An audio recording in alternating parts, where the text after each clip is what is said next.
Okay, we are live, April 17th, 2025. That is Chief Crow, Edges in Your Mind. So tonight's live stream topics were posted in the newsletter. And if you subscribe to the newsletter at ips.monster, you get the live stream notifications. In addition to the archive sent to your inbox, that includes audio, video, and finally, you will receive the follow-up summaries of each night's conversations. I'm using AI to parse through the transcripts, provide you a succinct breakdown with quotes. And tonight I sent out an image of another PSYOP trading card, and this one has students filing out of a school with their hands up, laughing at the cameras, and it says, "Drilling the propaganda deeper." And this is likely going to turn out to be one of the cards that I put into the packets. We're going to be compiling a deck very soon, but I'm doing one each day. And I think by the end of the month, some days 2, 3, but it depends on how rate limited I am on ChatGPT, which is fantastic, by the way. So let's talk about the Kate Perry launch being widely criticized. Even James Wood, like high profile influencers are calling this out. But that's not necessarily a good thing because it's a partisan thing. Right-wing conspiracy theorists who've already been accused of sexism in the past are calling this a DEI flop, a PR stunt. They're tearing it apart, which is great. However, their criticism is being reduced to, oh, this is just, in fact, this is kind of funny. Candace Owens did this too. So Candace Owens is calling out Matt Walsh because Matt Walsh is still attached to Apollo 11. He still believes in this stuff and she doesn't. And she's looking at this and she's like, wait, Matt Walsh is making fun of this. And yet all the other space stuff he's in favor of. So they've managed to make it about sex. It's really comes down to, man on the moon versus, mankind, or is it womankind? Do we have to emphasize one or the other to balance it out? It's some kind of attempt here to take up, quote, space. And the way they use space is very annoying. If you've listened to them talk about how this is about creating a space so we can have a space for ourselves, for space. I'm like, what? You're not talking about outer space. They're talking about cultural space, psychological space, space in your head. But the whole thing was just PR, which you can criticize it for being PR, but the mainstream voices calling it out seem to be rank and file, right-wing, guardrail propagandists, controlled op, the type who support QAnon, the type who take the reflexive anti-position on any issue. And this is true with James Wood, who's been essentially in the same role since 9/11. I think he almost died on 9/11, didn't he? Is he on the list? I remember he's been a part of that whole circle. But anyway, so Kate Perry's launch, widely criticized. We'll get more into that.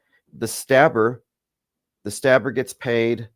Moral equivalencies have been raised between the way that he's treated and Kyle Rittenhouse's treatment.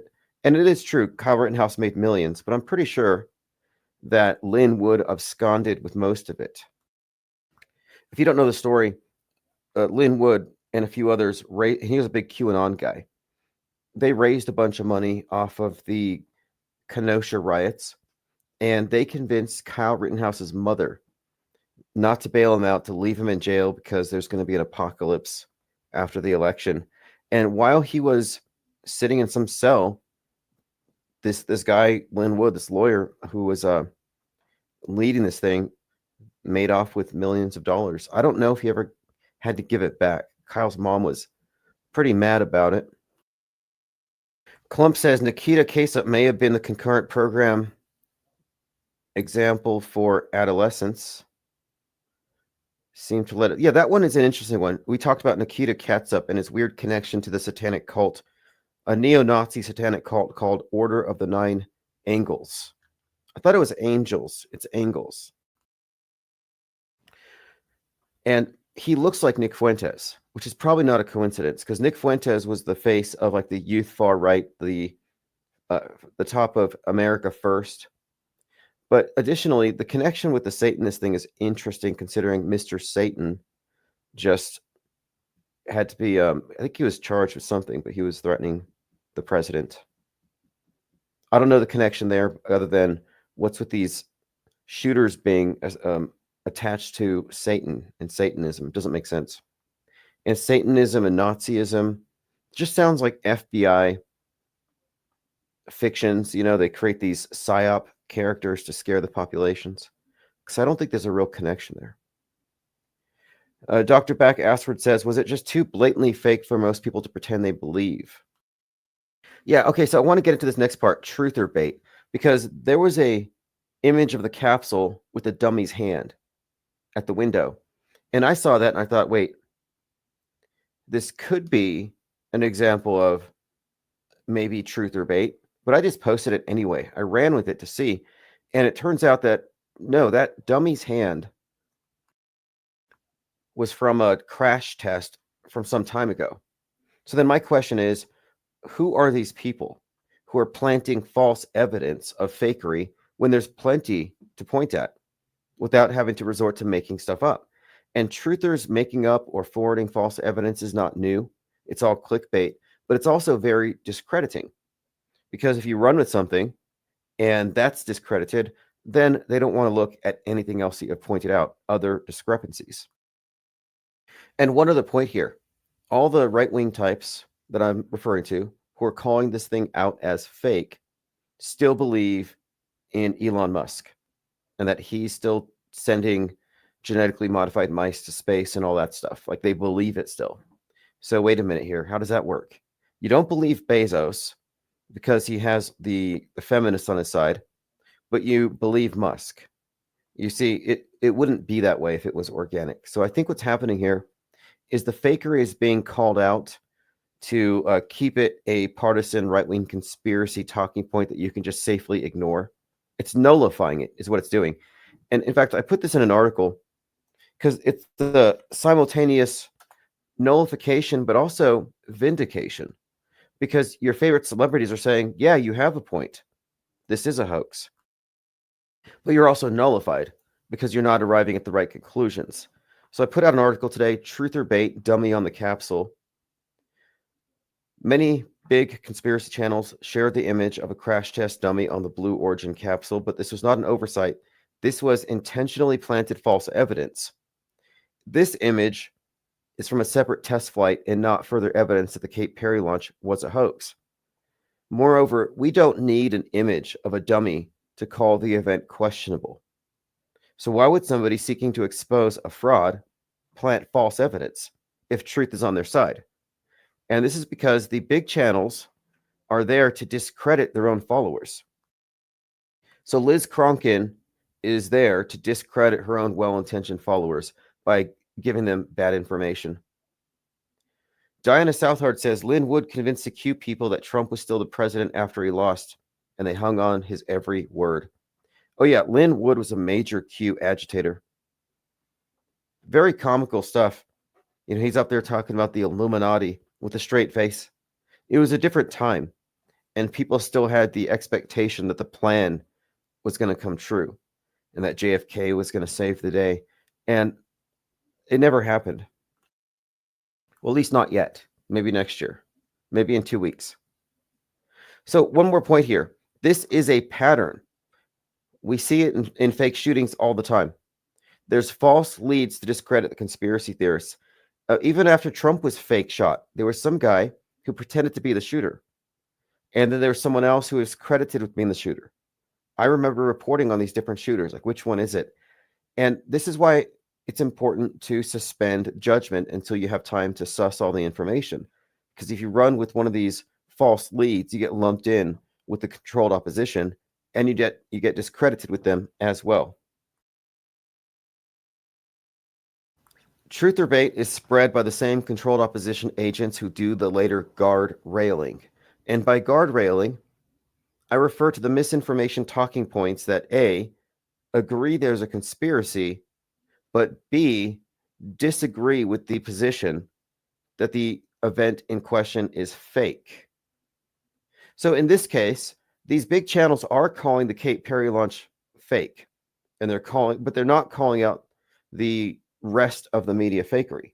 These people believe in all the terror attacks, the mass shootings, the body counts, and many of these individuals also believe that there's a deep state that shot at Trump, and they also believe that Elon Musk is, again, sending genetically modified mice to space, that he's not faking it. Now, in this case, it's kind of nice that, yeah, they're going to say Katy Perry's faking it, but I'm not sure. I'm very suspect of the fact that there's so many, as you'll see, high-profile types calling it fake. Like, are they qualified to call it fake? Do they have the right perspective? Or could they take this truth and bury it? And I think Candace Owens is also a part of this, as we'll see.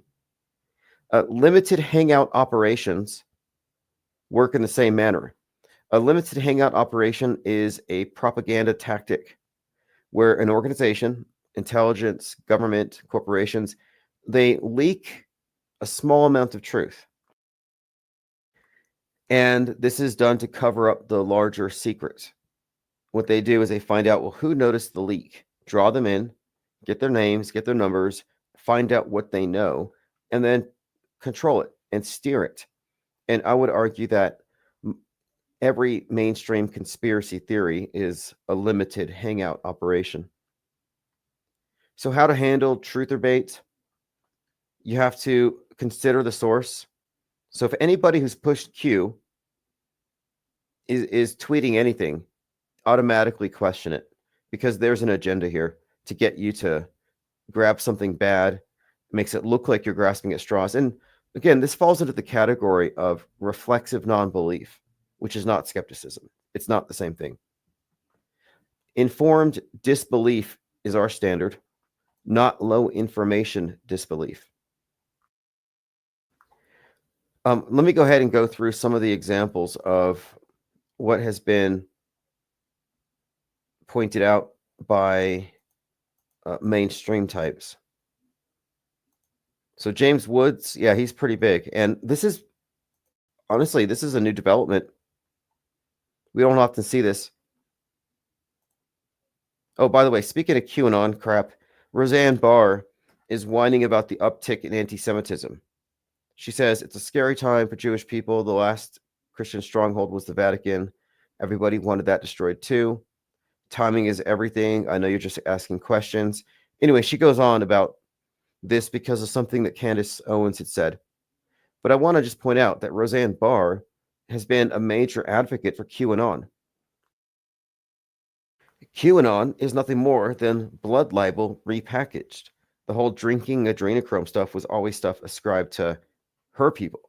So I don't know if she's just not aware, but she's been really on the other side for some time. Like she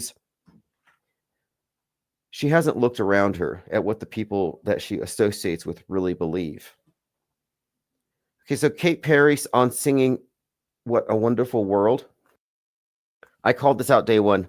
I said they didn't have enough time because it's an 11-minute flight, but 42 seconds of weightlessness, they said, which is kind of an interesting number.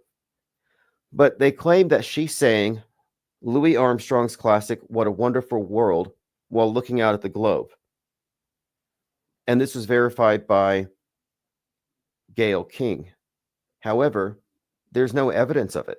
Where's the evidence that she sang this song?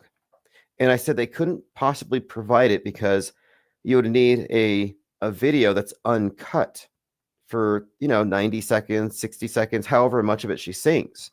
And the problem with this is that when they're faking 0G, it's a bunch of rapid fire jump cuts because it's fake. So it's like kind of weird. And I'm looking, I'm trying to figure out, where is this clip of her singing in space? This is a big deal. And it turns out that all you can find are videos where she's being interviewed and she's talking about, yes, I did sing it in space. And interestingly, too, Gayle King had remarked that they were told that they didn't need to bring phones, no phones in the capsule, that all the filming would be done internally by them. So there's that. Okay, here we have Candace Owens.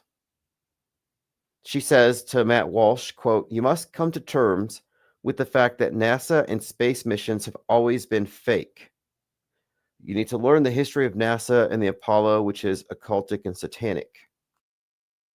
So she kind of word salads regarding the occult, Satanism, Jack Parsons, which is fine. But I think the focus should be on the media fakery and the premise that they have been using movie magic for space travel this entire time, not science. Movie magic took us to the moon. But she's calling out Matt Walsh because it's okay for people like him to make fun of these women going to space, but it's somehow sacrosanct when you talk about Apollo 11, because that was some monumental achievement for America. So we may play that clip here in a bit. Yeah, that's Candace Owens. We'll talk about the shooting as well here in a bit. Okay, here's another good one. Conspiracy theorists seize on the Blue Origin door gaffe, claiming it's proof that the mission was fake. Guess who this is? This is InfoWars. And I don't know that, I think it's Owen Schroyer and then one of the other guys. But again, what we're seeing here is unprecedented. InfoWars, I mean, Alex Jones in particular, is very pro-space. He used to frequently have astronauts on his show. So the idea that they would be taking this line that Bezos is faking it is very unusual. But again, I don't think they can take it to the extreme, that is the truth, and call out the fakery at large, but rather just this particular thing is fake. So here's some clips from InfoWars. You know I'm not a flat earth guy. Yeah, he starts off with this disclaimer that he's not a flat. One who's usually predisposed to calling space fake and gay and looking suspiciously at videos of space travel, but there was a particularly absurd Now, Matt X says the mind virus is spreading to the normies. Time to quarantine the net. See, I think you might be onto something. Like, this is bad news. I don't think this is intentional. I don't think it's disclosure. They're just so bad at what they do. And I pointed out that the one thing that they didn't account for was consumer level graphics eclipsing what NASA does and the problem this would create. Because now we have a basis for comparison. Now you're like, wait, the video games that I play look realer than what NASA does. Netflix looks realer. And by comparison, it's aging badly. In fact, Stanley Kubrick's special effects guy, Douglas Trumbull, had commented on this several years ago. I think he just passed a few years ago too, but he had said in this interview that the special effects that they have from 50 years ago age better than CGI from 5 years ago. And back then they were using scale models and, organic. I mean, they would just basically make the stuff at scale models, but it would look real to the camera. They're not creating an entire simulated environment. And this is, I guess, catching up to them. It's like, look, we live in a world where we've got real-time, high-definition videos, text to video being rendered, and they're still stuck with like Final Cut Pro 2005 and green screens with blurry edges and hanging upside down. And these last two launches between SpaceX and the Blue Origin have also shown that they don't know how to do hair. They don't have the same hairdresser as NASA. Look at Suni Williams with their hair sprayed up, hair sticking straight up. And here on SpaceX, the female's hair is down flat, but then at one point she's hanging upside down and they have a fan blowing. And you can hear the fan. Like, is this a skit? Is this an SNL skit? Or are they supposed to be in space? Same thing with this latest mission. They can't do what NASA does, these private agencies. But whatever it is, it's the consumer level entertainment makes them look bad by comparison. And I think it's hard for people to ignore the discrepancies. So here's InfoWars just stating the obvious. Expedition into space yesterday.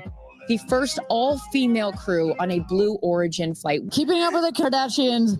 in space. Something about launch day, it just hits different, right, ladies? Truly the stuff of science fiction now come to life. We're not just sitting in a studio talking about this. I know. This isn't a green screen behind us, ladies and gentlemen. We are here on the ground. It just blows my mind. It blows my mind. I'm going to be very emotional this weekend, of course. Yeah, it's an emotional thing. It's a big journey. What a ride. It already Kate Perry called it a ride. Gayle King said, if you call it a ride, you're being sexist because it's a journey, it's a mission, it's an achievement. So just noting this.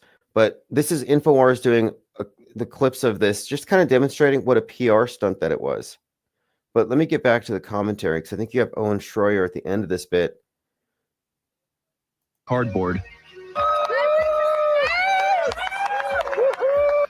America 2025. Explain that video to me. That's all I'm asking. Explain to me how the hatch opens without the tool being used. Why? Okay, there it is. So this is the big thing that James Wood mentioned too.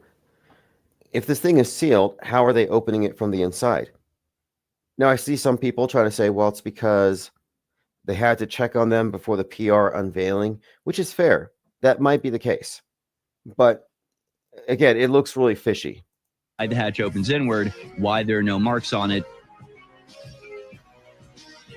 and why we have to pretend like this is real. It's a little bit embarrassing. It's a little bit embarrassing, and I can't help but ask, what's the story? What's the story behind that? And not every Is Alex Jones going to fire him? I mean, he's asking questions. He's questioning space. And yeah, many have noted this, as you'll see. We'll go ahead and go through what James Wood had said. Oh, this is pretty good too. Cut, Gayle, we have to let Jeff open the door. There are people making comics about this with ChatGPT, which I haven't done yet, but this would be really easy to prompt. I should start doing these type of political cartoons using ChatGPT. James Wood said, do you honestly think Jeff Bezos wrenched that door open? Watch closely. And this is real James Woods. Ollie London TV posting, Blue Origin door opening goes viral after it was open from the inside before being closed. So Jeff could wrench it open on camera. So there's obviously something performative about opening it up, letting them back into the world. And maybe it would make sense that once they hit the ground, you open it up, you scan, make sure everybody's breathing. I could see them arranging that for PR purposes because it's a PR event. It has to make them look good. I mean, it's hard for me to imagine that they would screw up that bad. But maybe. And it's not just the door, because InfoWars and others have noted that the rocket itself looks like a really bad video game. It just looks terrible. And one more thing, when you look at these rocket launches and how terrible they look, compare them to the scary missiles in North Korea or the Satan II that Putin has. It's the same tech. These rockets are all fake. So the ICBM, Satan II, these mega weapons, these things are all fake. Dwayne Abith says they're going to shut down for real this time. Order your tangy tangerine before it's too late. Yeah, your super male vitality, you got to stock up because this is it. You could talk about fake dead kids and be critical of that, but if you talk about fake space. Someone posted this, I thought it was interesting. Decoding Stanley Kubrick, suggesting Stanley Kubrick is a reference to Saturn's cube. And I am 100% on board with this. Black monolith Saturn cube, 2001 monolith mirrors Saturn's symbolism. Control evolution portal. Kubrick's films, this poster put, equals Saturn rituals, themes of time, control, secrecy, viewer programming. 2001 AI and evolution, AI guiding humanity towards post-physical transcendence. So is Kubrick a scripted character, his myth, his name, his timing too perfect, like Shakespeare for the Saturn cult? Interesting all around. I have to re-watch Asteroid City now that I think about it, because there's a character in there who represents Kubrick. And I do think there's an esoteric meaning to his camera and to this bigger picture of man merging with the screen. And I think the monolith represents the ubiquitous screen, the black mirror. Suzette says Suzette Ann, this is a great point. There's no way they were in that thing that landed. It hit way too hard. Yeah, I thought so too. But look, I'm waiting to hear her sing It's a Wonderful World in Space. Breaking, Young Thug will be the next artist launched into space via Blue Origin. So they're sending more people. Great. I'm fine with this. But again, no cell phone footage. No unedited raw footage whatsoever. It's just going to be jump cuts. It's the same thing every time. It's just not evidence. Okay, so there's a shooting in Florida. And this was this morning. Busy 5656 says, all my classmates are bringing up the shooting, and I'm just changing the subject, LOL. But look at this. Florida University shooting. Son of sheriff's deputy kills 2. Jenkins added that 20 police officers arrived at the scene within 5 minutes. The Tallahassee Police Department's tactical apprehension and control team had been, imagine this, holding a drill, a live firing exercise 3 miles from the campus. So this is a common thing where if they're doing a drill for something, they'll often use that, I think, maybe as a cover for facilitating a simulation that's presented to the news as real. I think there's a lot of overlap. In fact, I think they use the drills as a way of essentially scripting these events. These things are examples of, well, what a real psyop is. It's a simulation. And this is a far cry from the traditional conspiracy theorist take that, no, the shootings are real, but it's done by the government. It's done by a mind-controlled assassin. The guy's a patsy. No. What we're saying is that the shootings are all drills and always have been. But whenever you look at these events, you have to look at what's going on in the vicinity. And if it happens in the context of a drill, that's just questionable. And if you say it's not, you haven't looked. Because this has been true with 9/11, London bombing, and pretty much every major school shooting. It's like, if you want an indicator of which school is going to get shot up next, find out which one has just been doing these performative, hyper-realistic drills. Because these drills are the whole point. The whole point, I think, of the drills is to propagandize the students about the dangers of the Second Amendment. The drills are a way of drilling the propaganda home. Get them to fear the gun owner. And they've been inundating students with these things for years. But they make the drills hyper-realistic, and they have for some time. And all they have to do to add propaganda into the mix, to add realism to these things, is once in a while report it on TV like it's not fake. And in this case, and I've looked through our Discord, there are plenty of clues. The usual stuff. Like here's something to consider. If they're students rushing to the camera to talk about something that they witnessed, that's questionable. Like, you just witnessed a murder. Do you really want to talk to the cameras? Like, shouldn't you make a statement as a victim first? Like, shouldn't you talk to your attorneys? A second, if they're minors, then that means their parents have to sign a waiver. And what parent would say, yeah, go ahead and show your trauma to the world because you just saw something horrible? And another one had mentioned something which we often see where they'll say, yeah, this horrible thing just happened. We need to do something about gun control. So you have people already with their political agenda prepackaged. Truth Hurts says, Tim, did you ever see that footage from the supermarket shooting in Colorado? Wonder if anyone ever made a video on that, going through it frame by frame. Oh, are you talking about the one at the King Supers? If that's the one, where there were people going for their COVID-19 shots and they got the AR-15 shots, and the guy did it because of Christchurch. It was a Muslim shooter shooting Americans because shooting white people because a white person had shot Muslims at Christchurch. And that whole event, I think it was on was that a 322 event? There was a lot of interesting numbers all around it. It was like King Superstore 33 union workers. They brought the shooter out. I recall they walked him out. I'll have to go through my footage, but yes, I remember that event. I was actually on the road when it happened. I said at the beginning of the day, this is a super day for a psyop when I saw the headline. So I think I'm pretty sure it was 322. Let me take a look. King Super's shooting date. March 22nd, 2021, he was hunting. Witnesses describe Colorado man accused of killing 10 at King Supers in 2021.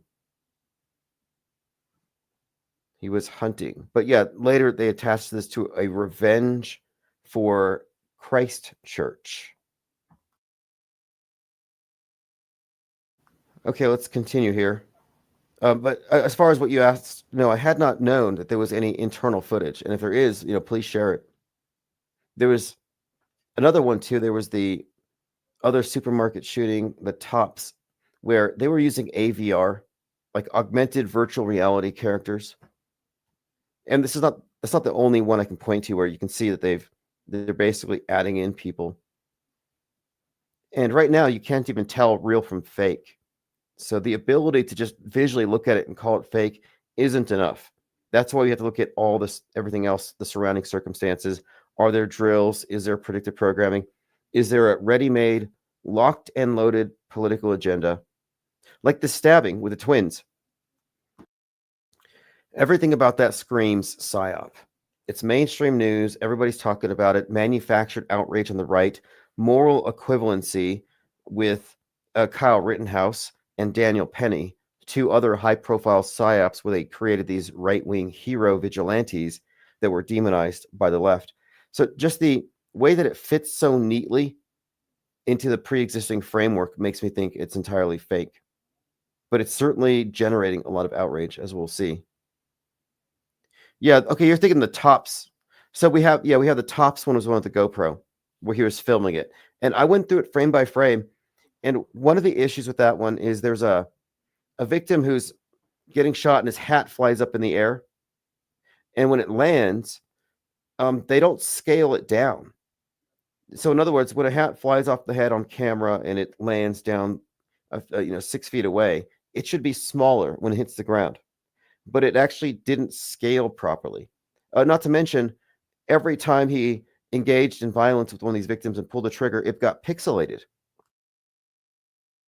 And so people say it was the internet connection or something. And it's like, wait, you guys did the same thing with Christ Church. And he had a GoPro.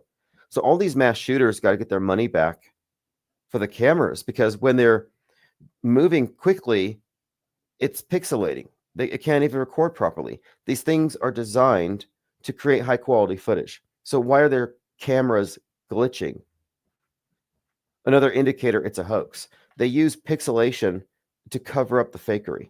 You can't really tell the blood is fake if the footage is terrible. And if your base assumption is real until proven fake, you're like, yeah, it's real. Truth Hurt says, so many psyops, I can't keep them in order. That's why we need to do an encyclopedia. An encyclopedia of psyops, like chronological. With AI, we can do it. I have put together a substantial amount of work with AutoHoax Wiki. And now that I think about it, it would be very easy to come up with a list of the 200 most significant hoaxes of the last 50 years, and then do encyclopedia style articles and then publish it as a book. If anybody wants that, let me know in the chat and I'll make it happen. It'd be simple, honestly, now that I think about it. And it'd be so much, here's what makes it even better. ChatGPT and infographics. There are so many, and it's not just them. I've come across a number of sites where you can have your article turned into an infographic easy. Plain Dakota says the Christchurch one was so poorly done and it was a crime to have the footage. Yes, exactly. They were trying to make it seem like you would be arrested for watching it. And they had somebody get arrested. They shut down 4chan, BitChute. They try to quarantine the internet And I think that was a rehearsal for the big one, for Disease X. This is a rehearsal for when they say, we need to lock down the internet and quarantine it because of the madness born by right-wing ideology and memes, turning people violent, causing civil war, causing collaboration with Russia, Ukraine, whoever, and domestic violent extremists getting their hands on weapons of mass destruction. Like, all this is going to be used as a pretext for the censorship of the internet. Musk did not save free speech. He's providing the pretext for the eradication of free speech, all by design. Esteban says, if Tim would stop looking into these things, it would all go away. It's his fault. No, if we stop paying attention, they would probably get lazy again, and they would stop trying to improve their game, because I think they're evolving because of us. That's why they're throwing out truther bait. Think about it. Every time there's a major event, we get several pieces of misinformation so that those of us questioning it look foolish. And they have these pieces of misinformation planted with our own, the opposition, the counter narratives, biggest platforms. So the fact that they're planting false information is an admission that they're guilty. They're trying to cover up their lies with distracting lies. But anyway, it shows that there's some kind of a dialogue here between the PSYOP critics and the PSYOP entertainment complex. There is some kind of a dialogue. But I think we might be helping them by pointing this stuff out. I've noticed that they have, for the most part, become a bit more subdued when it comes to crisis actors. When was the last time you saw some of these, overacting, like obviously phony method acting types, like we saw back in back with the hookers? And by the way, after that event, there was a music video where this is interesting. Gabby Petito was in a Sandy Hook related music video called Irreplaceable. She and her two brothers. So if you look at this for what it is, propaganda films, these are people who have security clearances. These are families connecting to intelligence. So it's interesting to see recycled characters, recycled people getting additional roles in these big psychodramas, these made for Netflix propaganda events. I watched the Netflix documentary on Gabby Petito, and I walked away from it realizing that this whole thing is just entirely fake.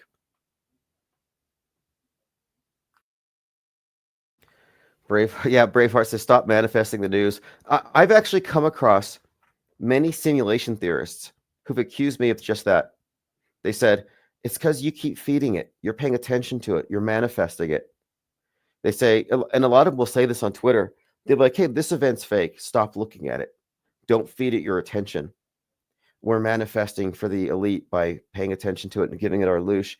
And it's like, I don't think that we can make these connections. That's faulty causality. It's the same thing as Crow 777 boiling vinegar in his front lawn and claiming that he's getting rid of chemtrails so we can see the eclipse. It's faulty causality at best. Delusion, magical thinking at worst, solipsism, narcissism. It's just a problematic way of looking at things. It's reality denialism. I take the opposite. They say, hey, look, this is fake. Put your head in the sand.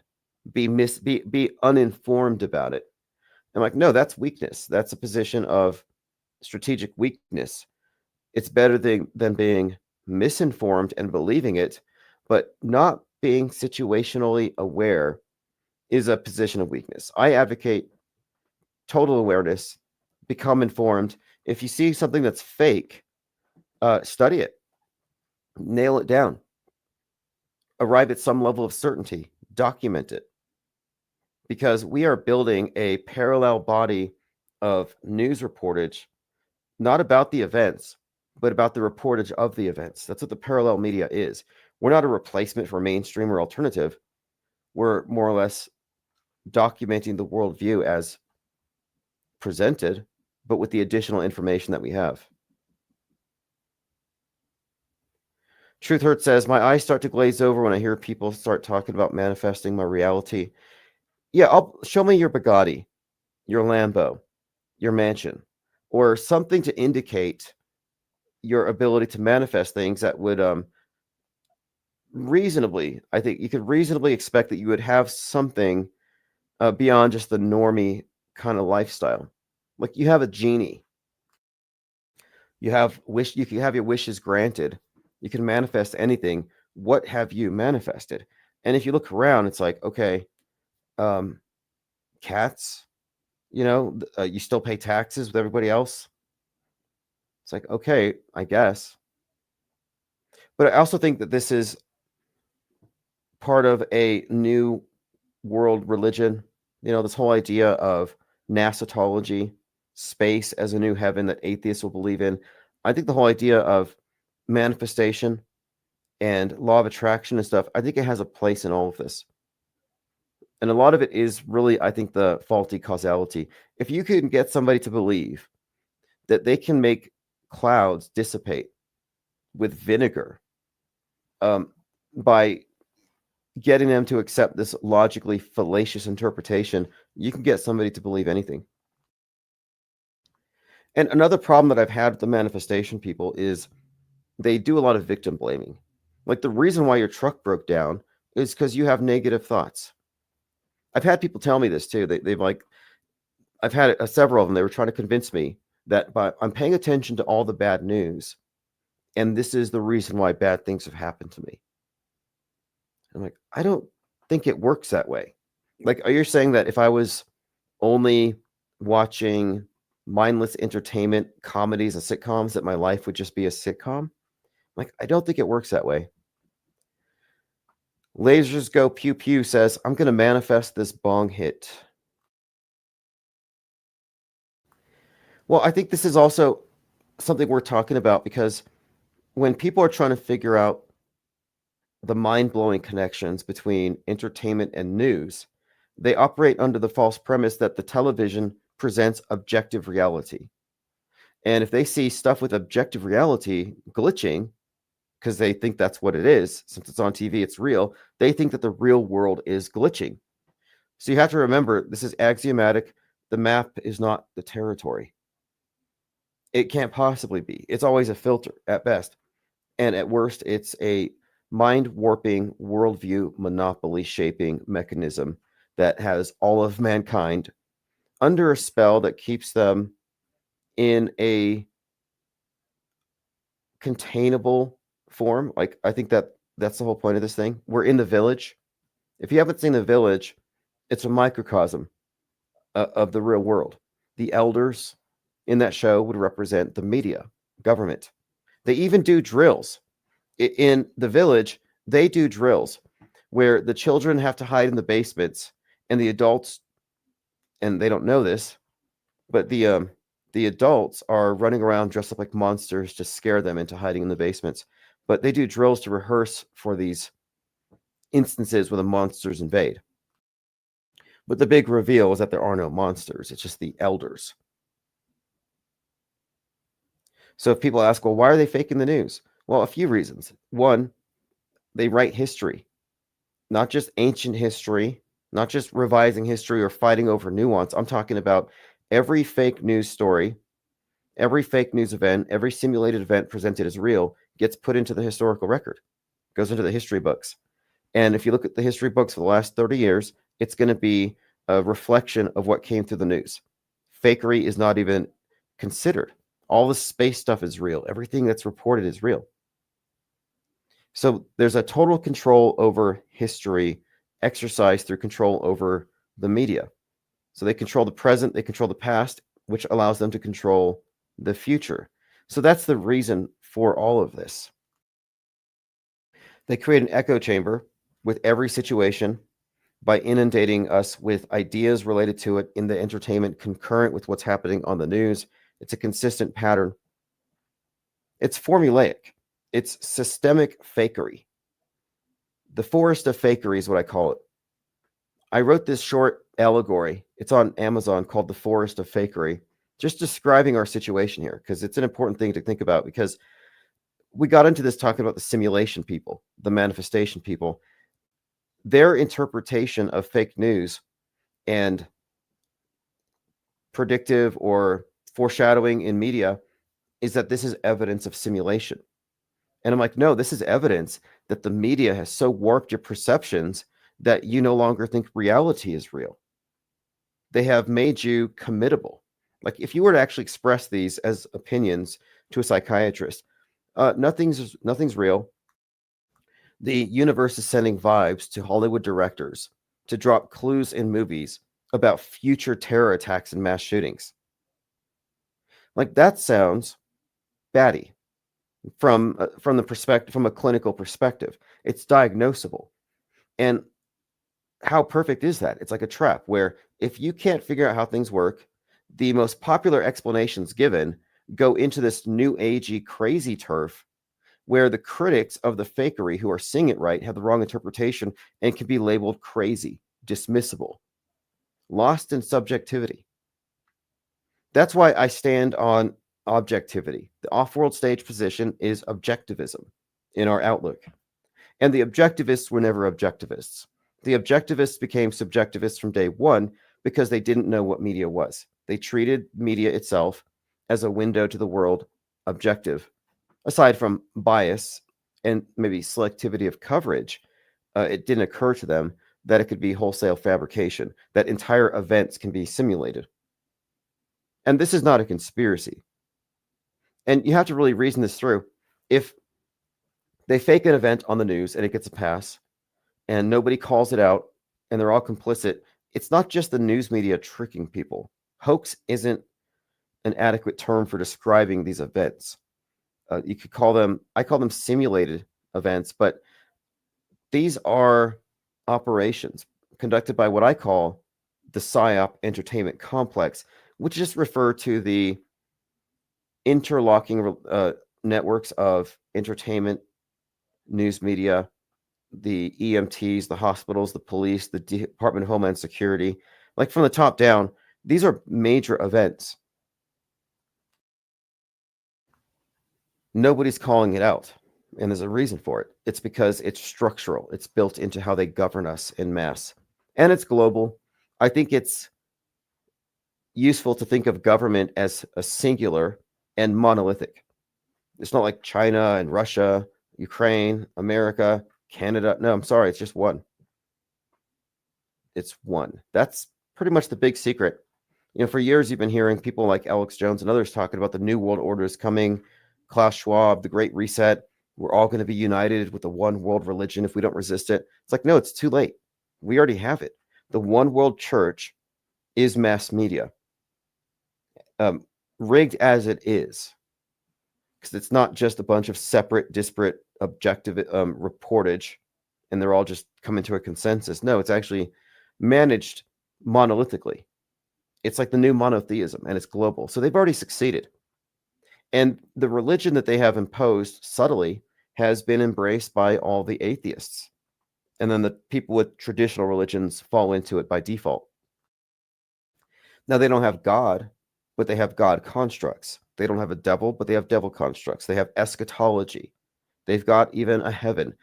There are things called aliens, which are angels for the atheists to believe in.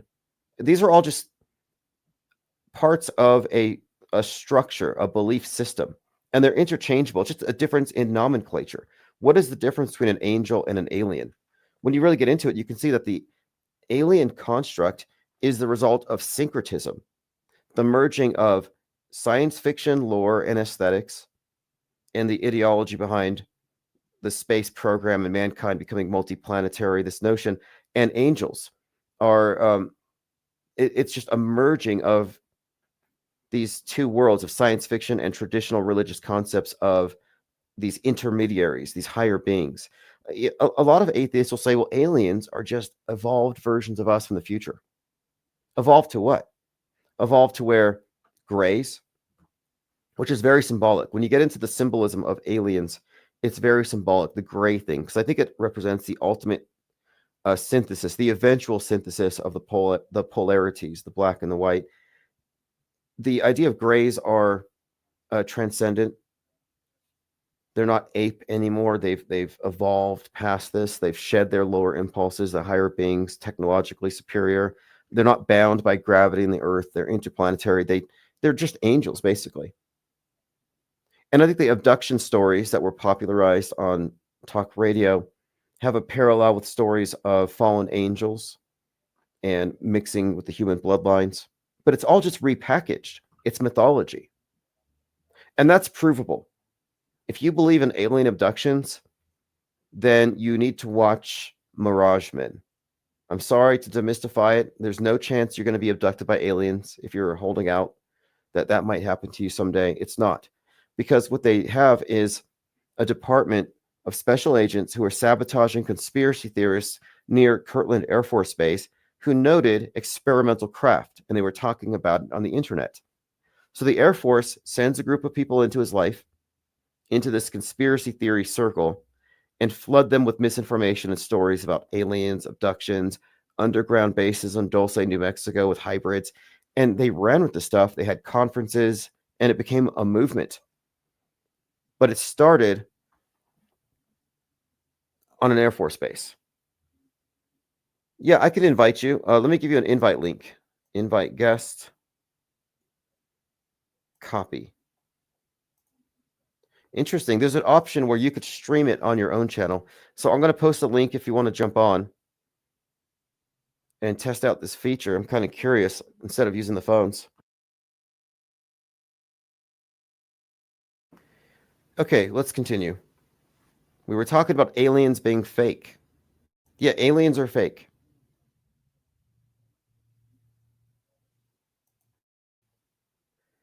So I have this clip here I could play. This is Candace Owens. She says, you must come to terms with the fact that NASA and space missions have always been fake. It was literally meant to be an antichrist movement to make people believe in man. See, if you could just stop her after her first sentence, it would be fine. She's like, truth, and then batshit. She mixes it. And this has got to be by design. Like, I think this is how they discredit good ideas. Unbelievable. Again, this is not even a broken clock thing. Like, she's not accidentally stumbling on the truth. She's deliberately occulting the truth with indecipherable gibberish. These words don't mean anything. Antichrist movement, Satanists, pagan, these things don't really mean anything if nobody has an agreed upon accepted definition of what these things mean. Let me go through my notes, and then after that, we'll play some audio clips. So we got again, InfoWars, Candace Owens, James Woods, and many others. I mean, these are just a few. A lot of them are just openly ridiculing it, but calling it fake. This is new. This is a new development. And I think it's in the right direction. They're not going to turn back on it. They're not going to say, okay, now I believe it's real. This InfoWars guy. He's like, it's embarrassing that we have to pretend. What would it take to convince him it was real? I've already said, I would be convinced it's real if you could show me a video of Katy Perry levitating in space, singing "What a Wonderful World." But all we have is her saying that she did. She says she did. Gail King says, yeah, she did. She sang this song. No evidence. I should start an online petition. Hey, Jeff Bezos, release the video of Katy Perry singing in space. I think that should be a central issue here because we have two instances of them lying about it, a ton of reportage about it, but no audio clip. And I'm saying this is a pretty good clue to hold on to if you want to call this thing out as a hoax, because they couldn't possibly have performed that song the way that they fake these things. All right, let's see here. This is something I haven't seen, but I played this clip yesterday. This is a TV show called The Morning Show, and episode 1, season 3 is called The Carmen Line, which is the same name as the capsule. It says, fun fact for Anons, episode 2, Season 3 is called Ghosts in the Machine. Again, this person's an Anon, which is a QAnon, although a lot of them claim they're not QAnon, but it's the same thing. So you can't trust them. And it was Liz Cronkin who, even though this is relevant, Reese Witherspoon looking like the same mission that we just saw, like, yeah, this is relevant. But Liz Cronkin also shared the dummy hand and popularized it. So these people with very big channels seem to be conduits for misinformation. And Candace Owens is at the top of this. And I did tell Kate Perry, I said, show us the video of you singing in space. You can't, because it's all jump cuts. Because you're not really in space. She hasn't responded. But look, I shared that video. I shared the dummy hand. I tweeted it. But I even said when I posted it that, we could be looking at some, like, especially with the door thing. I said, watch them come up with some explanation to undercut your observation, which is what they want to do. They want you to think that every time I go out on the limb and I think I found a clue, I'm wrong and I look foolish to my friends. And that might be the point, to get you to run with the clue to your friends. Hey guys, I told you it was fake. Look, a dummy was sent up there. And then your friends do an image search and they find that was from a crash test. So I see a lot of that. And again, that type of game, that type of interaction between the critics and the propagandists tells us that they are aware of the critics and are working against us. They're trying to sabotage us. They're trying to outsmart us. Like the dog outsmarts me. It gets the idea I'm leaving, and it will run out onto the porch and not come inside. But it wasn't interested in going outside when I wasn't indicating I was going to leave. So it's like a checkmate move, where now I have to delay my trip out because the dog is outside. So it's a game, it's an interaction, and it's evidence that they are aware. So they know we know. And we know that they know we know. And that they account for us.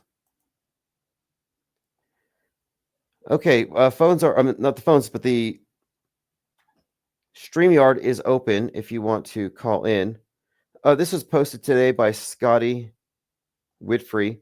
Collapsed building identity of 33 victims confirmed. So this was a 33-story building that fell. It had 33 victims. They sent 33 officers. Nothing to see here. Here's an interesting clip. This is Truth Seeker posting this, where a lot of people I've never heard of, these are just randos, are looking at this stuff objectively. And listen to this person's take. He's pretty convinced that this is CGI. On a tous compris que les images sont des CGI. Il n'y a plus de débat là-dessus. Non mais regardez les graphismes. It's French, but he says it's CGI. The best part is when the actress opens the fake door too early. And they're not told by... Then Bezos shows up with his metal lever. Okay, pretending to open it. It's a joke. It's a ritual. They go up in a phallus, which is kind of funny, because it's true. In a uterus, the cosmic egg. It's not a flight. It's a rebirth. The Beyonce tour. Now, people have connected this to some of Katy Perry's other videos. An artificial ascension followed by a return. It's a technological womb. In occultism, everything is inverted. The sacred feminine is being replaced by a synthetic figure, the robot, the androgynous robot. And he has a video of Kate Perry with her eye glitching, where she played a robot, which is something conspiracy theorists attributed to a vaccine, which is funny.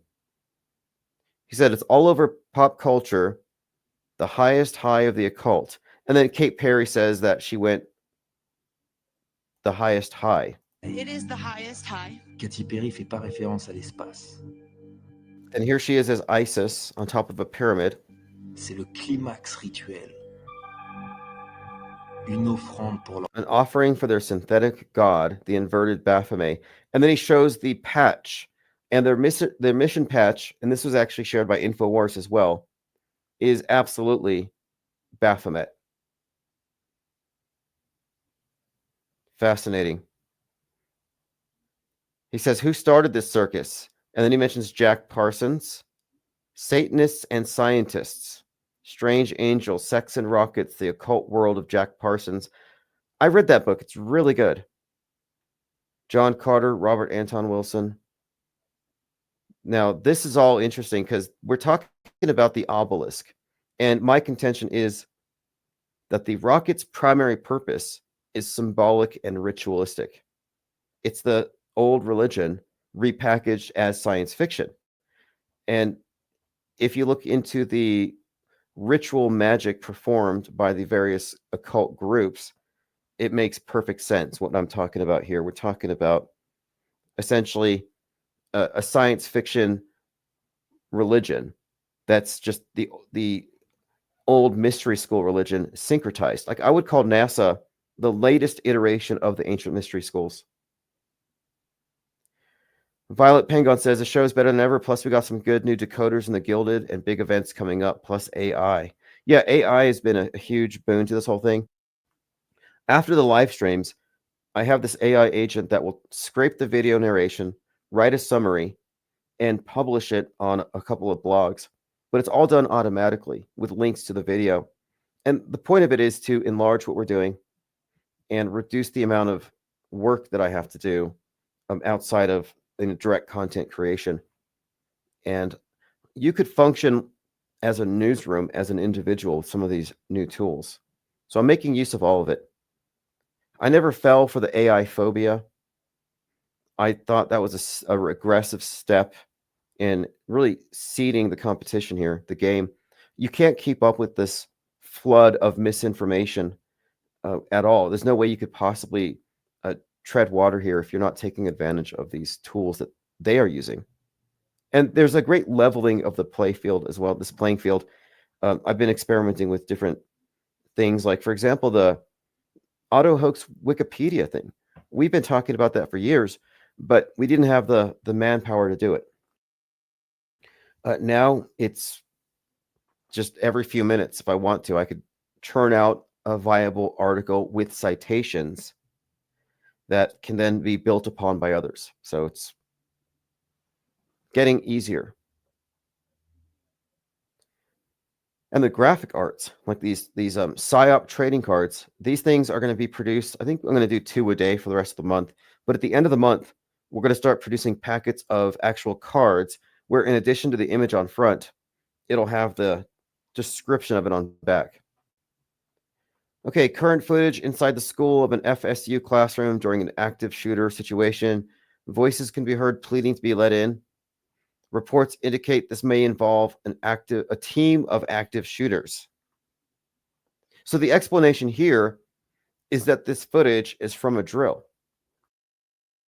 At these drills, they try to get themselves into the classrooms. They rattle the doorknobs. In fact, one common facet of these drills is the students are ducking and covering, because this is this generation's duck and cover. And one student is out on a hall pass at the restroom, and they come back and they start pounding at the door to be let in. And the teacher says, no, we can't. If we let the student in, the shooter gets in and we all die. So this teaches the students that sometimes you must sacrifice the individual for the safety of the group, the collective. And that's a reoccurring theme in almost every single zombie movie, where a group of people are barricaded inside of a freezer and one of their friends is begging to be let in. And they're like, no, if you open the door, the zombies will get in. And every time, the zombies get in. When the pandemic started, they had many stories of students on spring break coming home to find out that their parents wouldn't let them in. So that's just one of the aspects of these drills. But yeah, there were no second shooters, no third shooters. This is obviously from the drill. Is David Hogg going to get on his bicycle with his camera and pedal down to FSU and interview these students while they're under fire? Because that's what he did at his own school. And then in this real macabre twist, he started doing die-ins where a bunch of his friends who were traumatized by this mass shooting would go to grocery stores covered in fake blood and play dead. And then he would jump out with a megaphone telling the shoppers that you did this with your Second Amendment.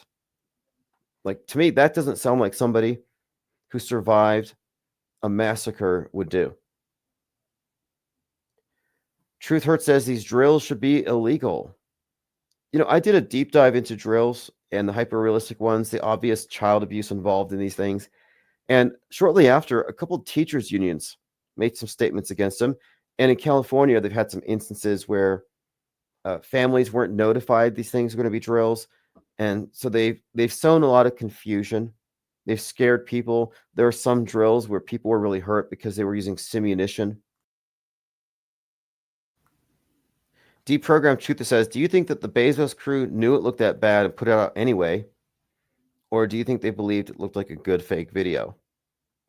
I think they believe it looks good enough. Like, they're out of touch with their audience.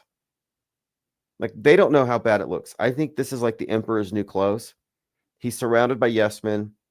Everybody, lauds him as these are our elite, the richest man in the world.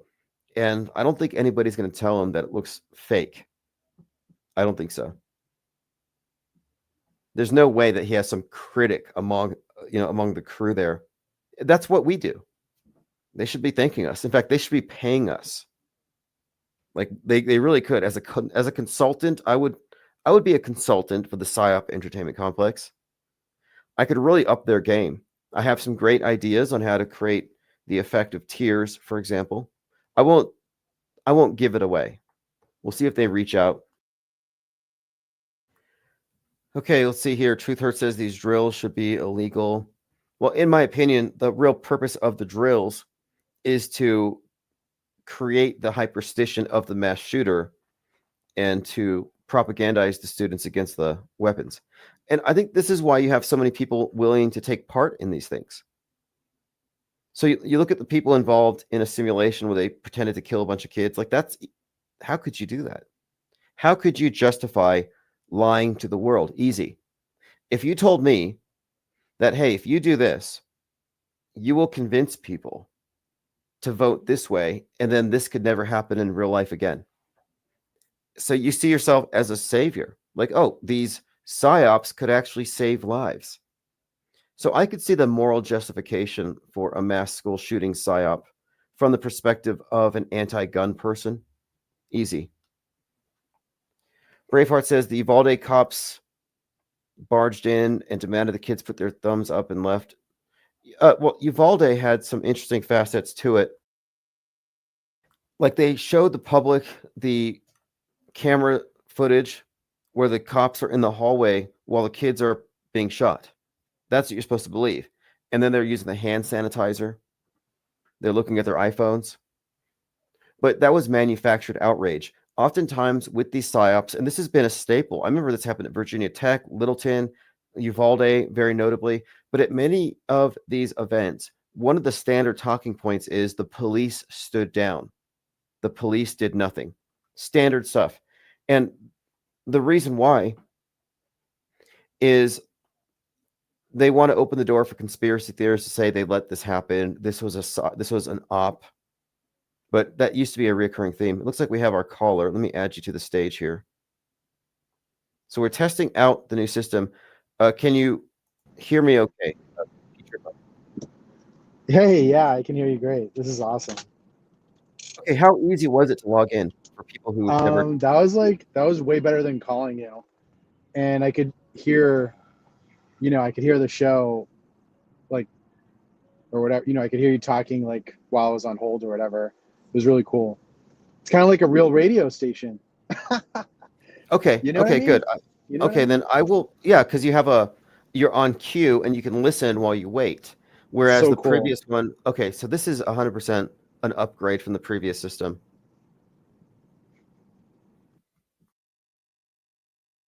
Okay, so what is your take on the Cape Perry rocket launch? Real or fake? Or do you have another topic you want to get into? I think we might have hit a some spot there. You're not getting a connection. Truth Hurt says they had an active shooter drill here at a local college and failed to warn everybody, and people were panicked. Yeah, I think that's by design. Oh, you're back on. Okay, good. Okay, sorry about that. No, I just hit a button. So I wanted to bring up because there's a Boston connection with the Challenger explosion. Right. You know what? That's interesting because you talked about this the other day, and I had issues getting you on the phone. And every time you bring up Boston and Challenger, your phone goes dark. Like, what's happening here? Can you hear me now? Yes. Okay. Well, I mean, I'm not. There's no secrets. It's just it's very. We must have hit a nerve. I'm thinking we've hit a nerve. Maybe. Who knows? So, yeah. So she was just randomly chosen, and I think it was just it's interesting that today people think it's like a very novel thing that these celebrities are quote unquote being selected to be in space. And the reason why I wanted to call in is because I myself always wanted to be an astronaut, of course.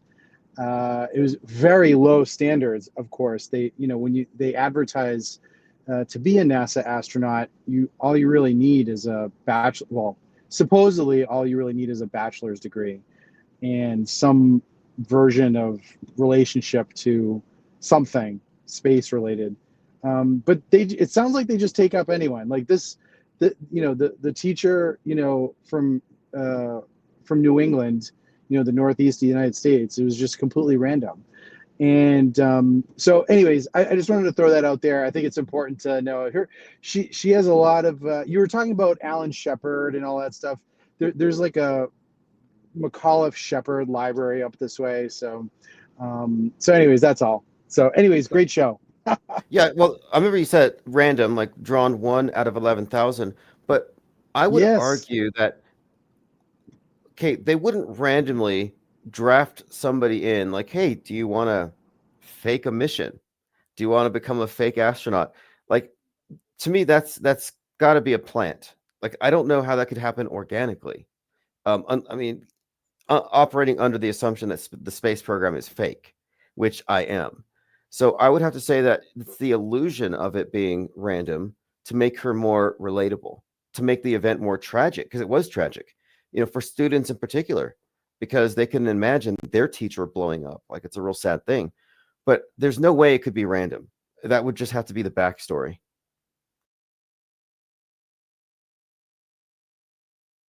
At least that would be my presupposition. Because you couldn't pick a random person and then have them assuming that they're going to go along with the whole thing. Like, hey, do you want to go to space? Yeah, sure. Oh, by the way, we just fake it. By the way, you're going to be dangling from a bungee cord. And we're going to blow air in your face to make your hair wave. So I don't know. I think it has to be a closed movie set. But hey, thank you for the call, and thank you for helping me to try this thing out. Have a good night. Awesome. Thanks. Okay, so we have just tested out the new system, which is StreamYard. And if you want to jump on via StreamYard, I can post the link. But the caller's point was related to the teacher from the Challenger event. Now, the Challenger event, by the way, happened to be on the 19th anniversary of Apollo 1. And Ronald Reagan had some very interesting things to say about that event, the coincidence, which he referenced, and also the coincidental timing of it being the anniversary of Sir Francis Drake dying, and how these things connected: Apollo 1, Drake, and the Challenger. The Challenger explosion was at 1 minute and 13 seconds.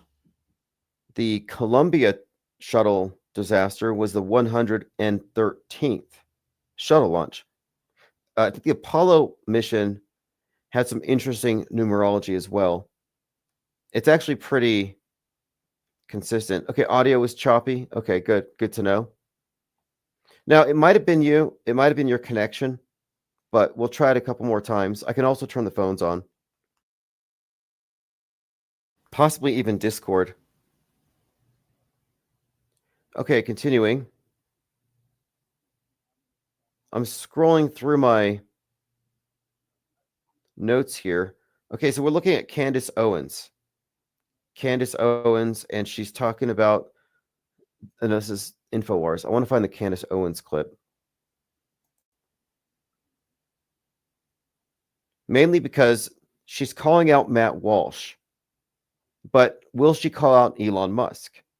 So she's calling out Matt Walsh for believing in Apollo 11. Here she is. On the topic of NASA and moon landings because he thinks they happened. And listen, when the guys did it, it was fake and gay. I'm sorry, Matt, and it's time for Okay, so when the guys did it, it was fake, is what she's saying.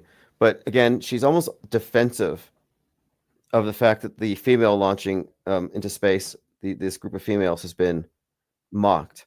But calling out Matt Walsh, this is intriguing. you admit it. It was just as bad. You just weren't alive for it, okay? Homies were on the moon making phone calls before the time of cell phones. Like, hey, what's up, Prez? It's me on the moon with the flag. No issues. First time we've ever flown this thing. Yeah, I don't know. We just got through the belt pretty easily.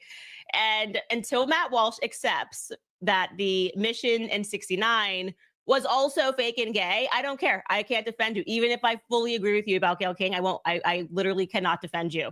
Okay, you must come to terms with the fact that NASA and space missions have always been this fake and gay. You just weren't alive for the original ones. And you need to learn the history of NASA, of the Apollo programs, which were occult and satanic. It was literally meant to be an antichrist. Yeah, this is where she loses me, when she calls NASA satanic and the Antichrist religion. And she's a right-wing Christian nationalist. And so she can't possibly, I think, explain it properly, because honestly, what NASA is, it's the same religion she is. It's just a new iteration of it. Same, it's like the old fake news and the new fake news. But yeah, she uses the, like, she sounds like a teenager. But yeah, this is again Candace Owens calling out Matt Walsh today. So I look forward to his response to it, because a lot of right-wing types are very comfortable calling this Bezos launch fake because Kate Perry, because Gayle King, because Oprah. I don't know if they have beef with Bezos. They might. Bezos gets a lot of flack, but he hasn't been Amazon since like February 2nd of 21. He stepped down, so he's not even Amazon. Okay, let's listen to Candace for a few more seconds.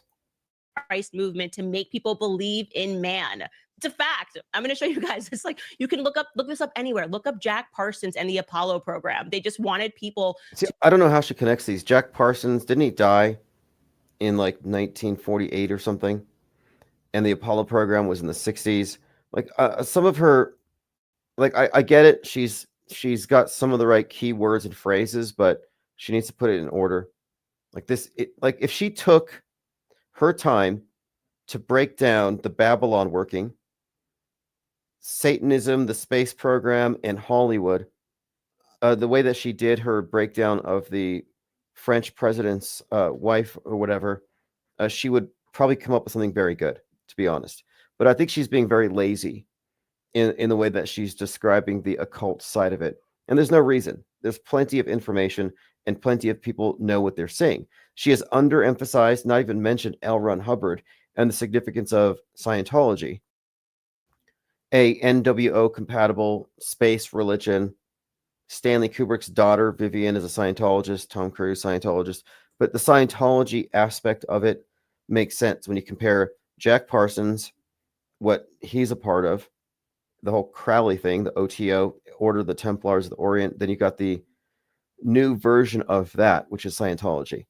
And then you mix it together with the PSYOP Entertainment Complex, the movies, and you had Marjorie Cameron, the movie star, who was part of their little trio there. But yeah, there's a lot to talk about there, and it offers a lot as far as an explanation for this space heaven. But I think the conversation should also include Russian cosmism and how long this idea of outer space as this new heaven has been around. Ollie Goering says, Candace Owen trying to be hip. That's millennial Gen X talking. Yeah, it's a little incongruent, but I don't know. My point being here is that she's got a point. She's called out Matt Walsh, so this could be interesting. 17-year-old Tracy Haynes speaks out after shooting 5 students at Wilmer Hutchins High School in Dallas. This one could be real. You know, did 5 people die? I don't think so. How many people actually died? Because there are school shootings, there are mass shootings. Look at the news, not hard to find. The difference between a questionable claim, as in an extraordinary claim, and something that's believable, is really a matter of body count for the most part. And the media tends to ignore a lot of these other shootings that have a lot of casualties, but 0 to no death toll. And these are like nightclub shootings and stuff. Dr. Bass Ackworth says she's parroting the flat earther NASA narratives. Right. Well, I think she's flat earth, but I think her husband was the producer for the Netflix show that they're doing over at the Final Experiment. Like, she's kind of involved in that indirectly. And I find that to be strange, because the Final Experiment would debunk the flat earth model, which she still seems to kind of pay homage to. But she also believes in the Van Allen radiation belt and that space travel is theoretically possible, but we can't do it because of that. So there's her guardrail. When she says Apollo 11 is fake, space travel is fake, what she's really saying is space travel is theoretically possible, but we can't get past the Van Allen radiation belt. Bart Sabrell, same thing. Joe Rogan is willing to entertain the premise that the moon landing could have been faked and various reasons why, but he still believes ultimately it's achievable. So in Candace Owens' mind, yeah, we could go to the moon.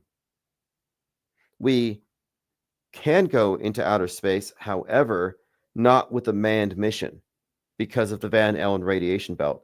So that's a fundamental difference between it's not even possible and it's all fake to they faked it because of physical limitations. Mazel says, did we get interviews in the high school parking lot? Yes. No, that was the FSU.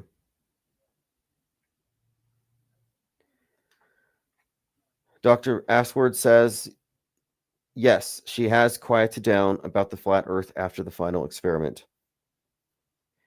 Well, the Final Experiment only destroyed a straw man argument, but it didn't validate the globe, except for Jaron. But that was the whole point of it. It was always an either-or fallacy. Like, if we can't prove the pizza disc in space with a dome over it, we will therefore go back to the ball. And I said, no, if you invalidate the ball because space travel's fake, you don't have a complete model, regardless. And if you don't have any sort of testing or reality testing of your theory, then you don't even have a model. You don't have a flat earth model. So there's not one to debunk. And I said at the very beginning of this channel that it's premature to claim to have a complete model. That flat earthers and globe earthers have the same fallacious approach. We should be a little bit more agnostic. Truth Hurt says, how is anyone still listening to Jaron? Well, I think a lot of people are interested in where this conversation is going. Lately, he's been pretty savage with regard to David Weiss and Mark Sargent. And those guys are in a strange, precarious position because David Weiss's livelihood depends upon recruiting new people into the domed flat earth that was just invalidated by his former best friend of 10 years. Mark Sargent has retreated into the solipsistic, unfalsifiable model of video game Earth. He's like, it doesn't matter if there's a sun down there. We live in a video game. In his view, and this is paraphrasing, but Mark Sargent said, if a tree falls in a forest and nobody's there to hear it fall, does it make a sound? And his answer is no, there wasn't even a tree, because if we're not there to see it, it hasn't rendered. So that's a very subjectivist, solipsistic version of the world, and it's not how things work. But the video game model means that you can never be proven wrong, and that's why, I mean, it's kind of a cop-out. If that's your metaphysical model, it's a cop-out because it can't be falsified. Nothing can prove it wrong. Therefore, it's not scientific. It's not a scientific proposition. It's not something that can ever be proven or disproven. But that's where he is. So you can't fix that. But to his credit, that has always been his position. He's consistent. I heard him talk about double slit experiments, 100th monkey effect, a bunch of cliches that aren't even true. But regardless, if a tree falls in the forest and nobody's there to hear it, does it make a sound?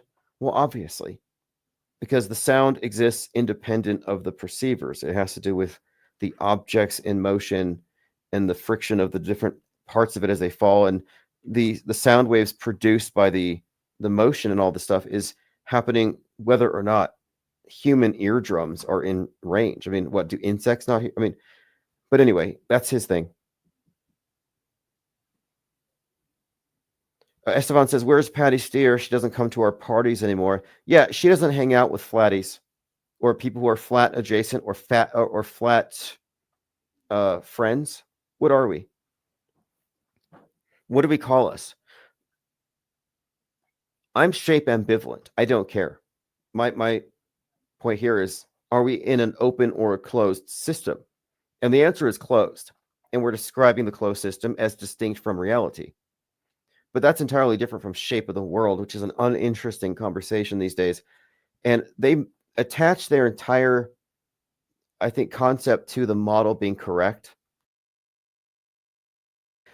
So when Jaron stepped away, Robbie Davidson stepped away.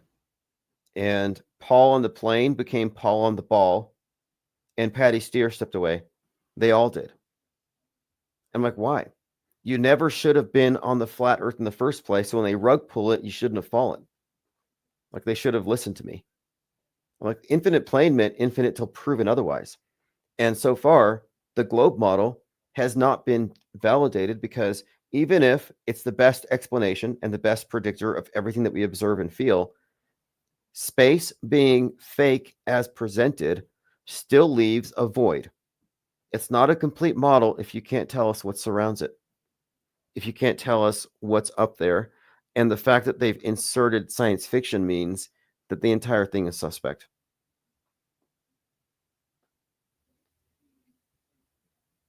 Dwayne Abid says, no reason to get off the gravy train when the getting's good.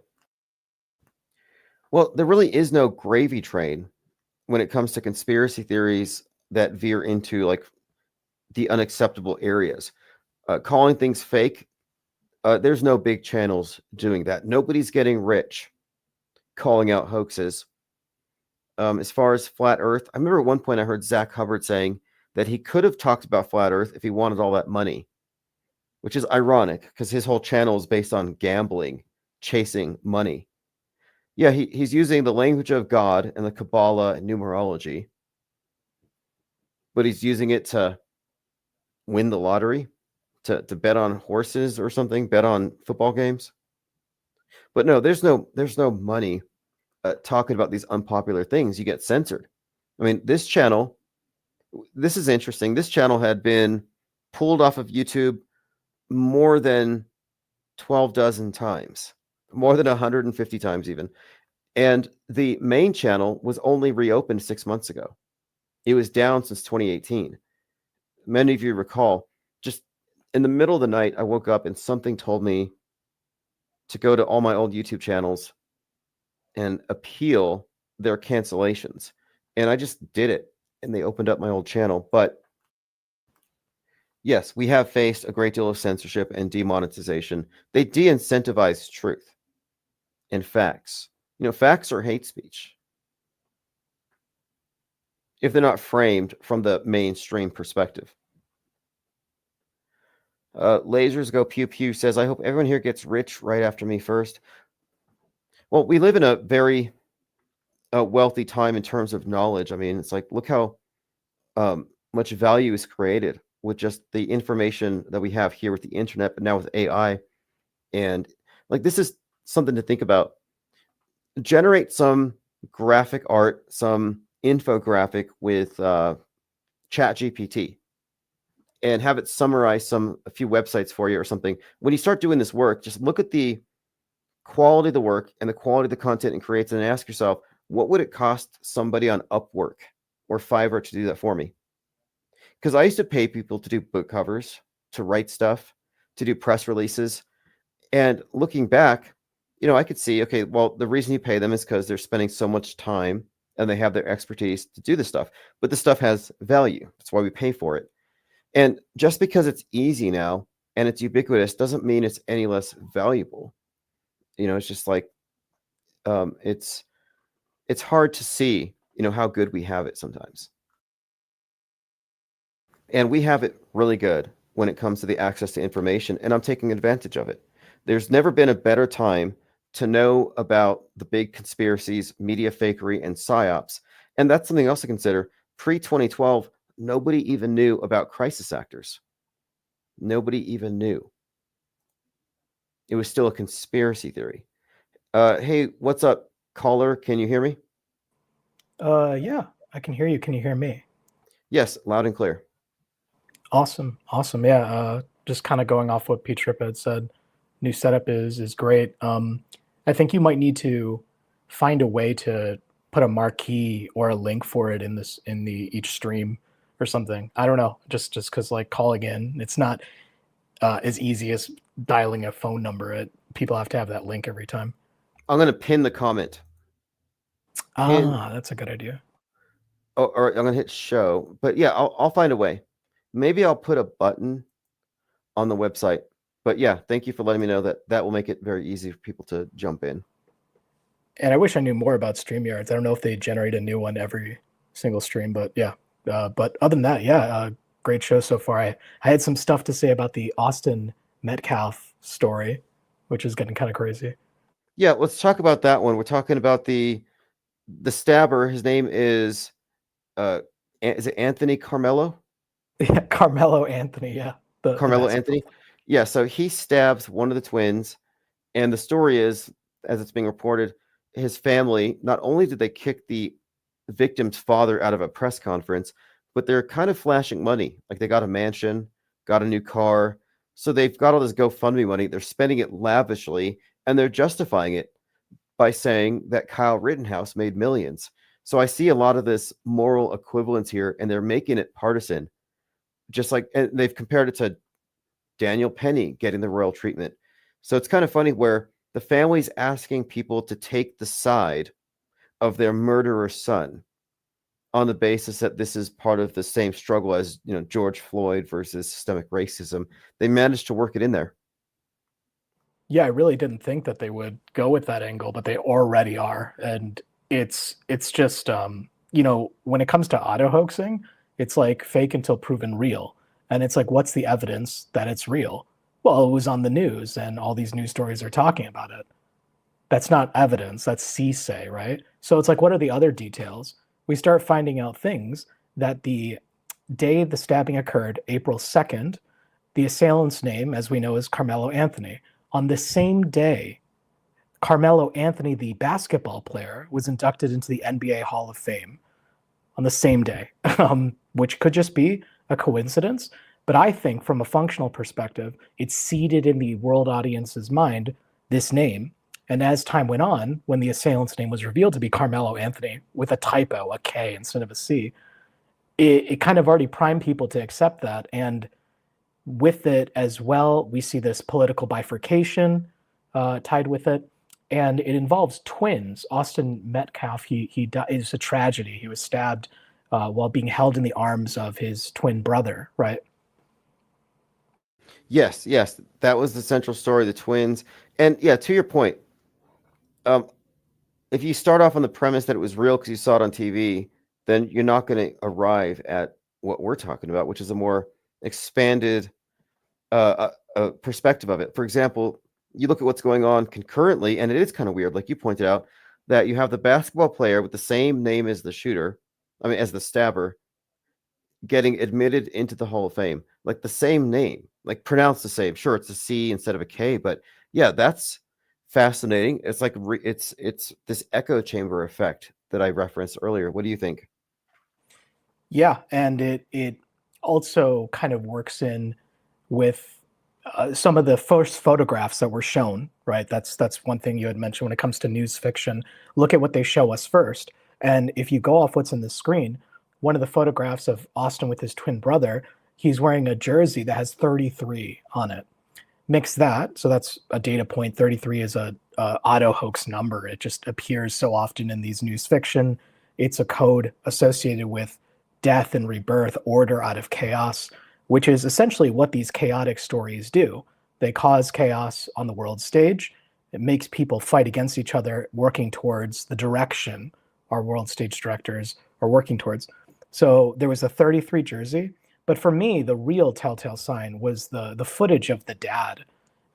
His first reaction, like the day he found out his 17-year-old son died in the arms of his brother, he goes on to the news, to the media, by the way. He doesn't grieve silently. He goes to the media, deadpan reaction, not emotional at all, no tears, of course, and says, condemning anyone and everyone who makes this an issue about race. They weren't there.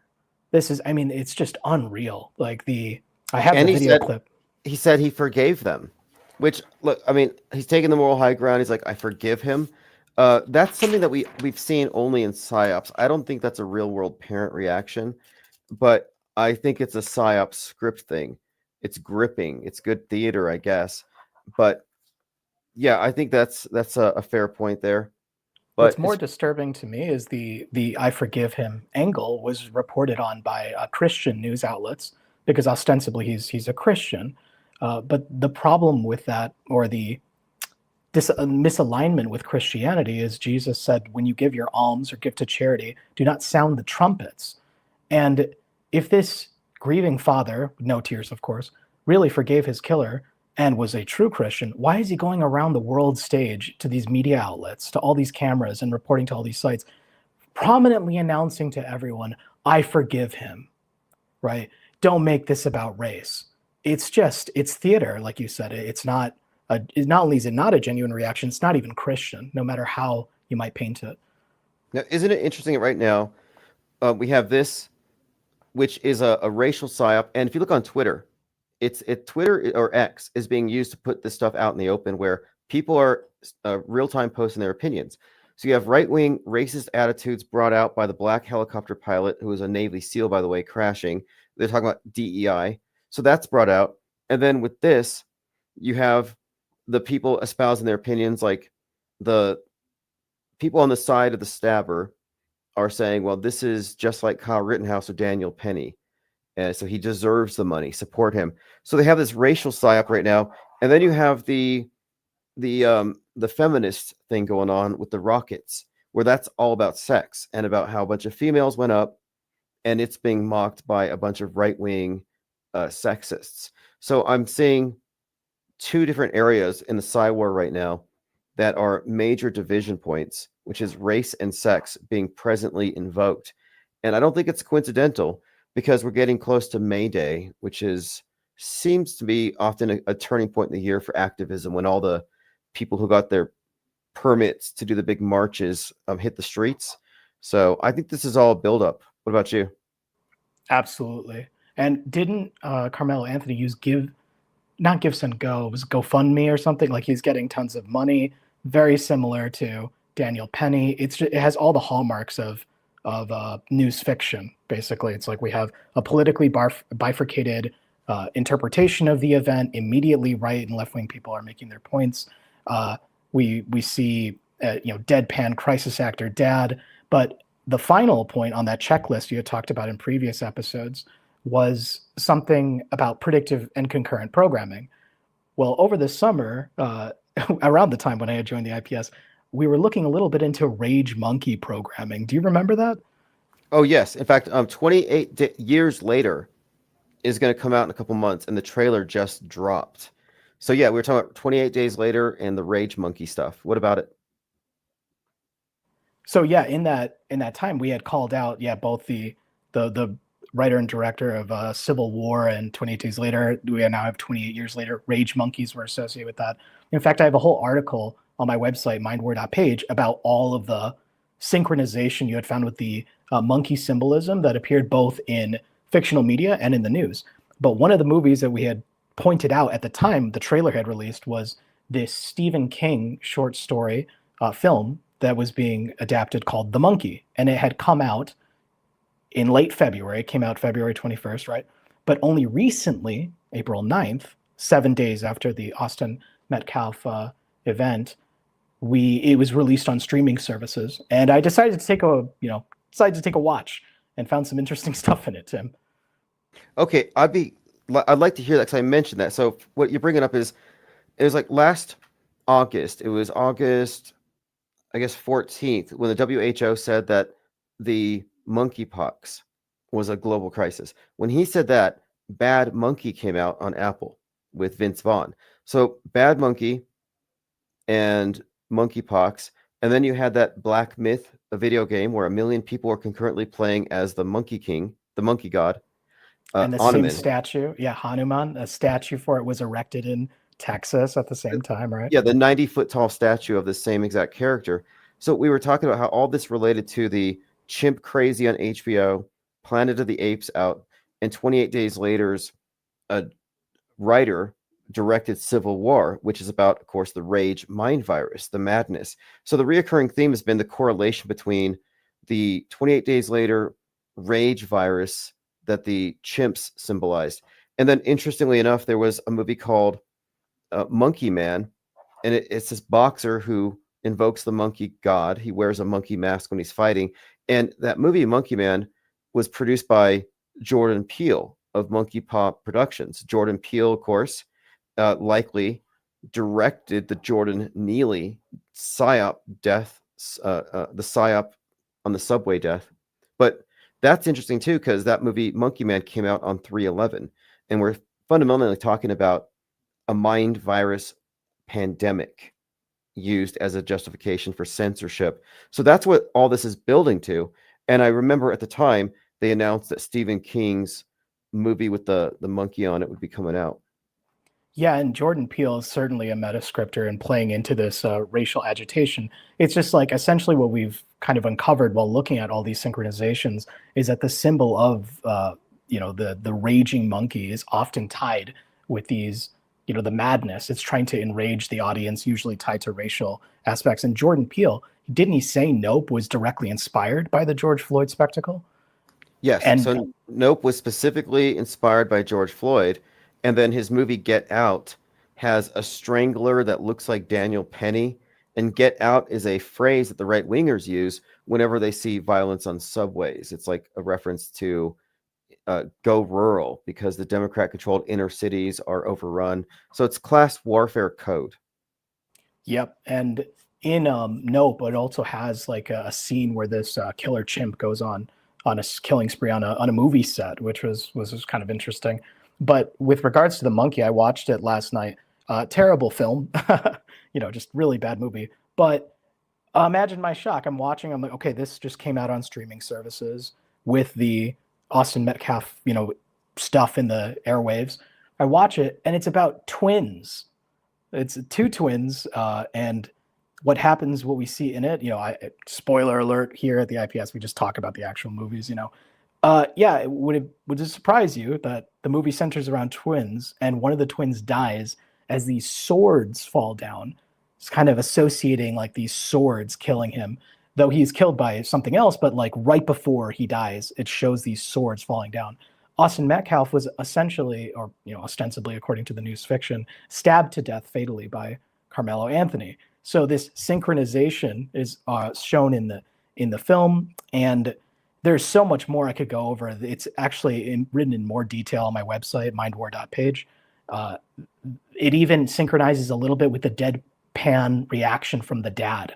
There's something like that in the film as well. So just, like we said, it's fascinating because, why would I point out this particular film, this horror film? Well, the director, Oz Perkins, he's famous because he said that his mother died in one of the planes that flew into the towers. Oh, that's a good connection there. And remember, Stephen King wrote The Shining, which is a Stanley Kubrick movie that contains a lot of 9/11 predictive programming. And his sequel to that also had 9/11 references. So I would see, and another thing too, anytime you get some kind of a mainstream promoted movie or film, I think you're going to find instances of it directly relating to something happening or about to happen on the world stage, specifically fake things. But yeah, your instincts are right. If you see a name like Stephen King, like, yeah, there's no way he's just going to be behind something that has no relevance. They're always mirroring the real world. It's a feature of the system, not a bug. And it's as if fictional Hollywood films, video games, like the entertainment media that we consider fiction, it's almost like it's targeting the subconscious mind, like the moon, versus the news, which is our conscious mind, where we are seeing it and everyone treats it as reality. That, where they put racial agitprop in the news, it's complemented by the subconscious messaging we see in fictional media. So the concurrent programming on display here is completely, business as usual, standard operating procedure, and it's a consistent, because you've been talking about this for as long as I've been watching, since summer, and it hasn't disappointed yet, because we were talking about the Rage Monkey programming all the way back in summer, and here it is. The streaming version of the film comes out right alongside the Austin Metcalf news fiction. Yeah, and one of the points I'd made when this Rage Monkey theme came up was that it's concerted messaging. It's not coincidental. That meme had been injected into every single platform to where it would have been unavoidable, from the WHO down to all the entertainment. So, like, what is the meaning of this being unleashed? And last time you called, I mentioned Rebel Ridge. So I watched Rebel Ridge on Netflix because it's like #1. And then Tyreek Hill gets yanked out of his car by the cops rudely, and it's compared to Rebel Ridge. So one of the points that was pretty clear to me there is that they were using the Netflix show to give a frame of reference to interpret the treatment of Tyreek Hill.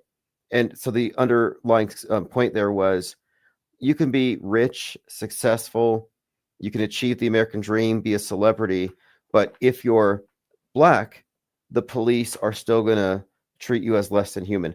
And this was the theme in Rebel Ridge, systemic racism. And that was replayed on the world stage. So this is all, of course, concurrent programming. And we've been calling this stuff out real time for several years now. So we're not even surprised by anything that happens on the news, because generally we're expecting it. We're reading the curve, as they say in Leave the World Behind.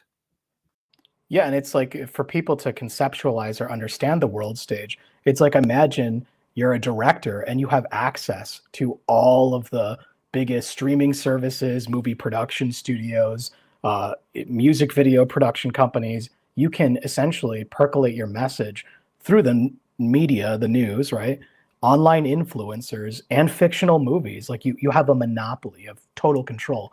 And Noam Chomsky talked about this in his book, Manufacturing Consent, which was written decades ago, where it's just a reality of these media conglomerates. They're continually merging together at the top, like the Warner merging as well. And MSNBC, that's Microsoft NBC. People don't think about these things, and for us as the world stage audience, we see on the surface all of these different studios, directors, writers, all this stuff. But when you go farther up to who funds them, who's their managers, and you go all the way up, you start to realize it's much smaller than people think. Yeah, excellent observation there. And I think it's great that you brought up that we are observing stuff and regularly testing our own model, and it is consistent, internally consistent. And if you just I'm going to watch the #1 movie, it's not cherry picking. Like, we shouldn't be right 100% of the time. When I sat down to watch the series The Madness, I shouldn't have been able to say, yeah, this is going to tell us what's going to happen in the next 3 months. But that's how it works. And it's a consistent thing.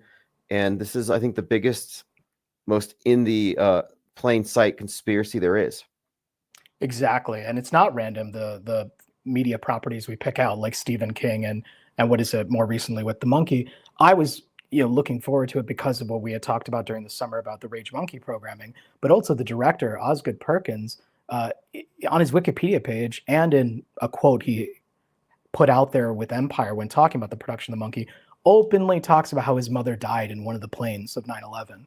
Well, if anyone who's watching now knows about our perspective of that, 9/11 is just as much of a stage play where no one died, no one cried as Sandy School, as what we're talking here with this story. It's consistent when you have these big stories. No one dies, no one cries. NDAs are involved.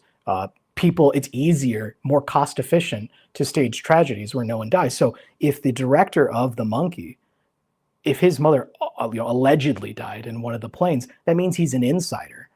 He is absolutely a part of the metascripting class. So I knew before even watching The Monkey that there would be stuff in there, subliminals, to prime us to accept news fiction as reality. So, and subliminals in films have been studied for almost more than half a century now. People have always known subliminal messages can stimulate behavior, but instead of trying to sell us a soft drink or a product, they're selling us news fiction as being real. Yes, exactly. Like, I think we were sold Donald Trump before he became the politician.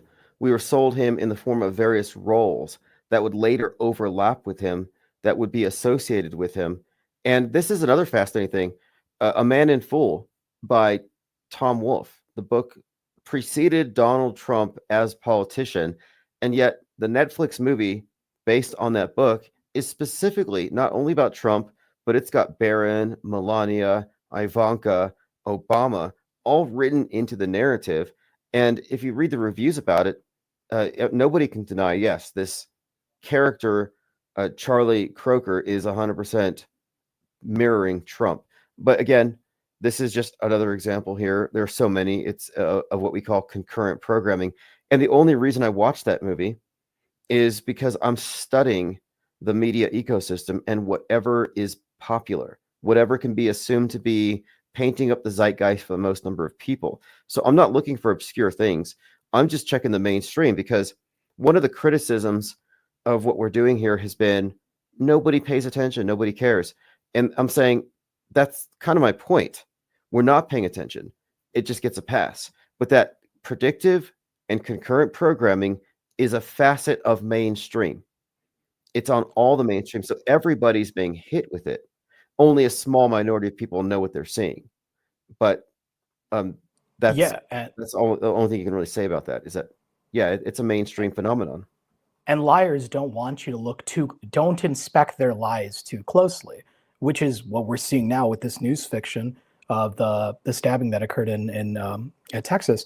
It's, people hear about this news story through social media, through other people arguing about whether or not, like, this should even have happened. This is terrible. I can't believe this. Everyone sees it through the reactions, and it's seeded by people who first see it in the news. But do people really go and look at the news the same way the IPS think tank is? Of course not. They're not comparing it with fictional movies. They're not looking for these tells. They don't even see the world stage. So if they don't even see the world stage, they're not looking, and they're passive consumers of this media. And really, I think the only thing that needs to happen is just people just need to see the world stage. That's it. And then when they start, then you're perfectly fine. Please do watch the movies, watch the news, but just watch it with that perspective and notice and see the artistry at work. Right. It's funny because it is right there in front, but the main block is, I think, the difference. There's a fundamental difference, and I say active and passive. We're talking about how we process information, our psychoepistemology, and a lot of it comes from philosophy, I think. But like, the average person habitually is trained to basically receive all this information, this flood of information, passively, and assume it to be true and vetted, And if it were false, it would have been exposed. And that just becomes like a mode of perception. It's a habit where they're believers because there's no way they can be knowers because there's no way they can test this stuff. And I think the system is designed to turn you into a believer, therefore someone in need of an interpreter so they know what's true. So it's about overpowering us with beliefs instead of giving us concrete direct information. In other words, I think the lies are intrinsic to the system of control because it puts up a dynamic up where it's the masses of ignorant in the dark who are automatically dependent upon those in the know. And I think that's the basic structure. It has to do with the people in the light manipulating those in the darkness. Yeah, there's a media caste system, right? There's like a media priest caste that interprets the events for us, and people have erected a wall in their mind between Hollywood and the news, because of course the news is objectively reporting on reality. You may not agree with their conclusions or their spin, but they're still reporting on events that actually occurred, right? And that's the impasse I have with a lot of people who don't see the world stage. They might claim to be critical of the news, but they follow their favorite alt-right or alt-media talking ahead, which is still working on the presupposition that the news is reporting on events that don't involve stagecraft, that cannot have crisis actors, that cannot, be doing these kinds of things. And, people have accused me of saying, you give the elites too much power and stuff. And I'm like, no, not at all. In fact, their power is derived from people believing their lies. So if people I get that too. I get people saying, you shouldn't call them elite. I'm like, what do you mean? They've been spoon feeding you propaganda since you were a baby. You've never turned your head. You've been a passive recipient of all of the programming. You're completely subjugated. So is your family. The power elite have a monopoly on perception and on worldview. You're in their Truman Show. How can you not call them elite? And the word elite is accurate in its etymology and the occult implications. The elders, the elite, it all turns back, I think, to Saturn and El. But I think that the beginning of wisdom, I think Confucius said, is calling things by their right names. And if you're going to live in denial of the fact that the power elite control the future, control the past, control the present, then I guess that's reality denialism, if that makes you happy. But I refuse to not call things like they are or to acknowledge the predicament that we're in. There's it's just, I'm just being honest, that's what it is. Well, it's funny because once you see the world stage, you realize that the only thing to disarm them is just to stop believing, and not just outright say all the news is fake. We never say that here. Everyone straw mans and misrepresents my position by saying that. I'm like, no, I just don't believe lies. You know what I mean? And it just so happens that when I used to say, I'm like, yeah, I don't watch the news, I think it's all fake. People used to, people I know online, they'd laugh at me and they'd say, like, whatever. But once I start pointing out specific details and stuff, they actually get kind of mad, showing that they are indeed in that religion. And the elites, if you will, would lose their power if people just stop believing their lies, right? That's the essence of mind war. That's it. If they just stop believing lies, it wouldn't work. Well, it'll never happen because the lies of the system attach you to a consensus. You have the consensus on your side. It's not just peer pressure, but there's also prestige, status. There's no incentive to go against the grain. It's the dominant religion. And we're in the predicament of being almost like a small group of atheists in a theocracy.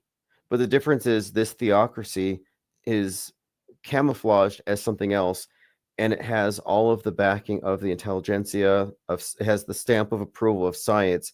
And yeah, some people will admit that there's some ideology involved in science, but they don't know how deep it goes. And the problem with truthers is they think that, yeah, some events are fake or psyops. They don't recognize that, no, it's wholesale fakery. And the stuff you're allowed to notice is designed to distract you from all the other small fake things that you didn't catch. And that's one of my main issues with truthers is they're still mad about 9/11. I'm like, 9/11 is one tree in a forest of fakery, and you're still running laps around that. Like, you should really catch up and recognize that these things are not separate. The fake terror is not separate from fake shootings. is not separate from fake space or any of the celebrity psyops that involve, gender and race politics. These things are all interconnected.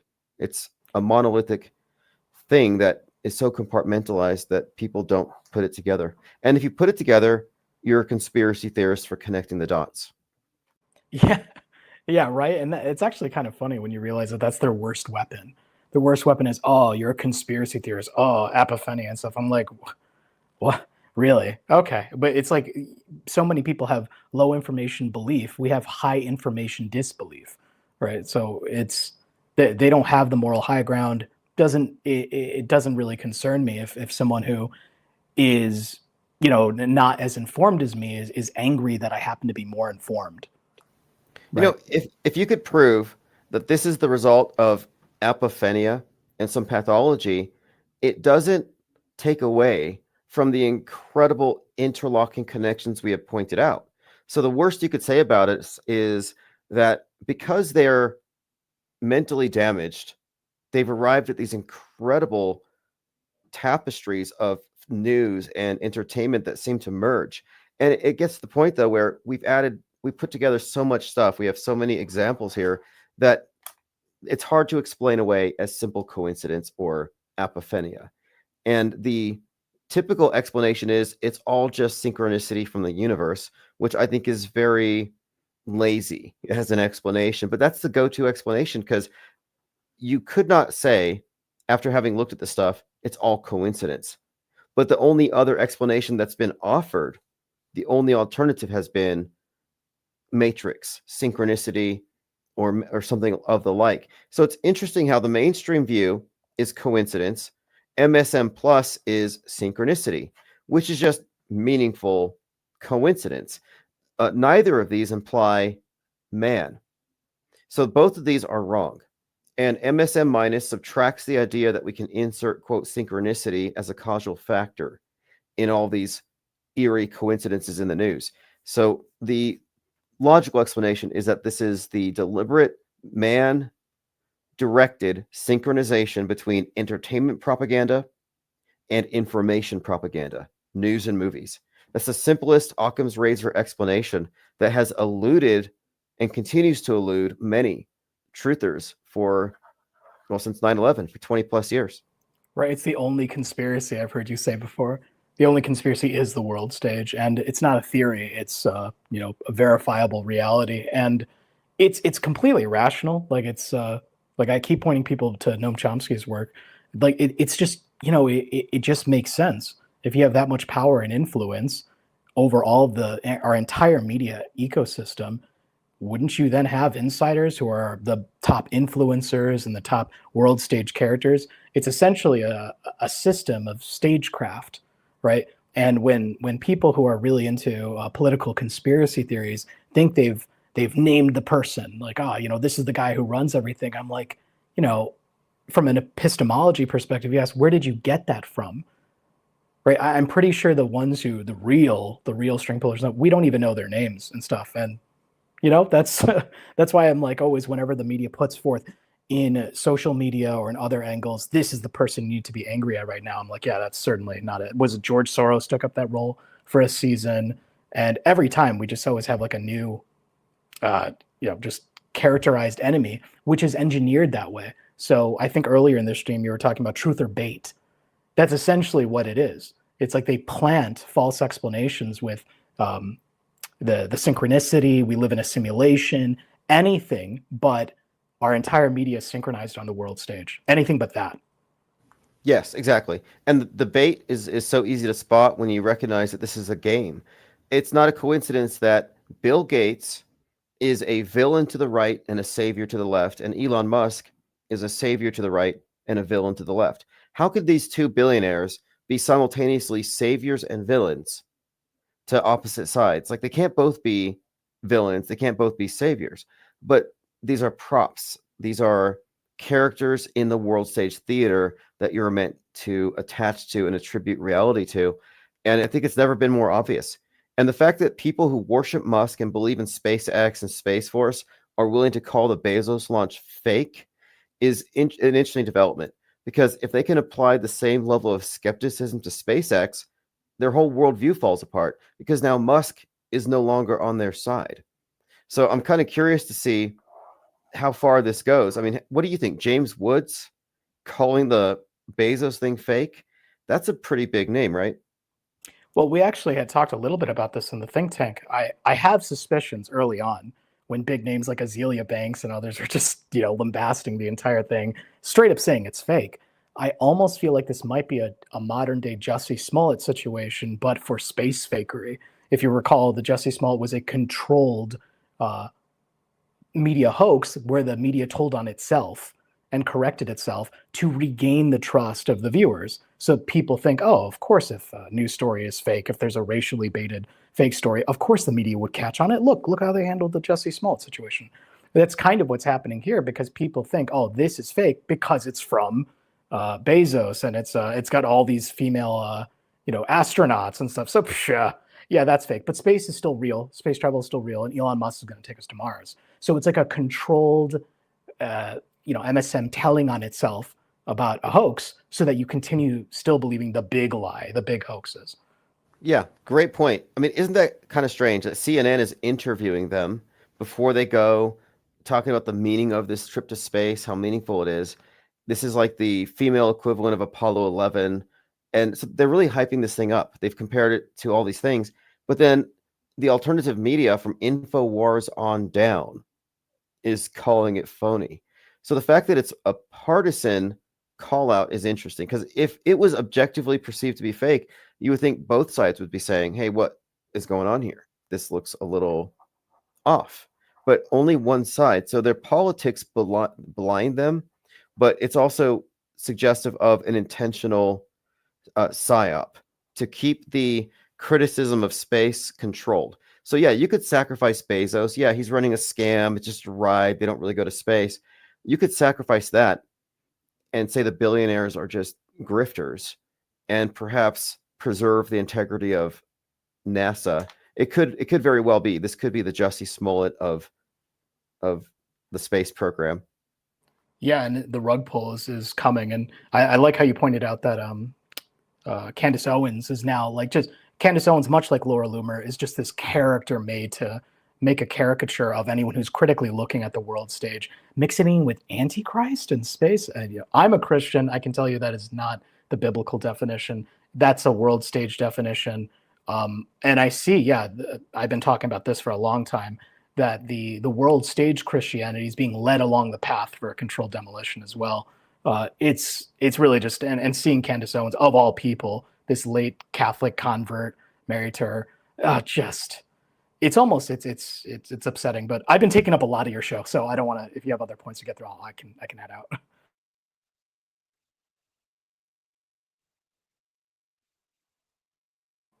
Oh no, this has been muted. Great information as always. Thanks for calling in. Oh, sorry about that. Let me go ahead and fix that. Oh yeah, thanks for calling as always, and we'll talk soon. Okay, so let's see here. We've been on for about 2 hours here.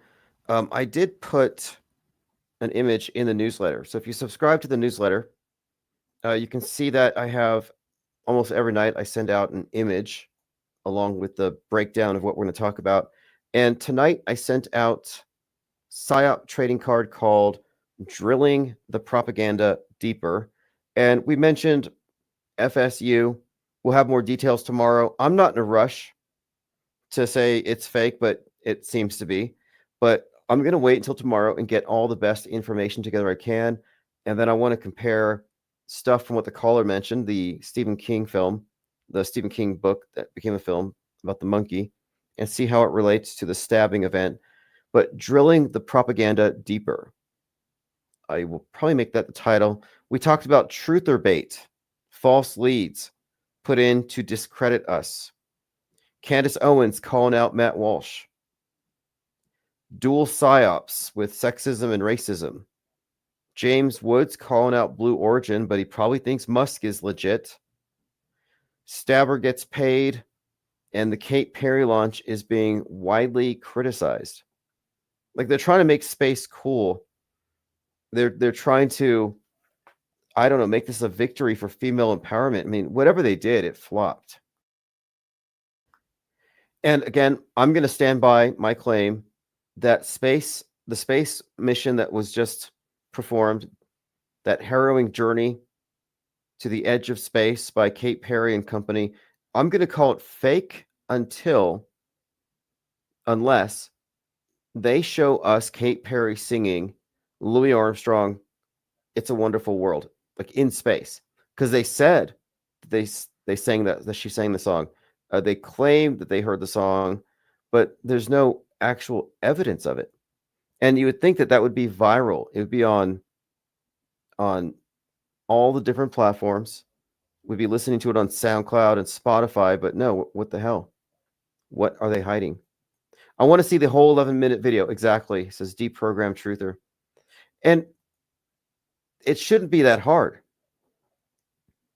I say the burden of proof is not mine. I don't have to believe it if what you have shown me is questionable, but all you would have to do to shut us up is just give us the full video. Like, we're not asking too much, but apparently they can't provide. And a lot of people in the comments are saying some things that I've said before. I saw one commenter saying, why don't you just send an iPhone into space? Let us see the iPhone footage. Show us the Earth from an iPhone. I mean, these are valid requests. Calm Down says James Woods also claimed to almost foil the 9/11 terrorists. Yes, so he's been a part of the PSYOP entertainment complex for a long time. He's also in a John Carpenter film about the vampires. And he was also in, I believe he was in a Cronenberg. I'll have to look back. James Woods, one of these actors, kind of like Mel Gibson. You have some of these right-wing actors who are used to spread certain conspiracy theories that are obviously within due bounds. They never go all the way. Okay, well, this has been great. Thank you for the comments and the calls. Braveheart says James Woods is a huge Family Guy skit where he's trapped by following pieces of candy on the ground. Was that SNL? Oh, Family Guy. Family Guy. He was in Family Guy. And Family Guy, like The Simpsons, is one of these cartoons that is consistently demonstrated as having predictive programming value. What was that other one? Legends of Chamberlain Height, where Kobe Bryant's helicopter crashes, like right before. I mean, it really gets staggering. Like when you look at all of the different examples we can point to of major psyops that took up entire news cycles that happened to coincide with something in the movies, something in the cartoons. Like, this is not reality, right?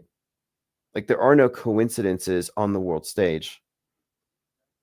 And that the number of coincidences that we have amassed have ruled out, quote, mere coincidence, could not possibly happen randomly.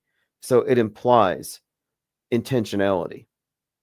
But the main point that we have been harping on for months now, and this is a huge leap forward, is that we can demonstrate that all of this media manipulation can be traced to the PSYOP entertainment complex.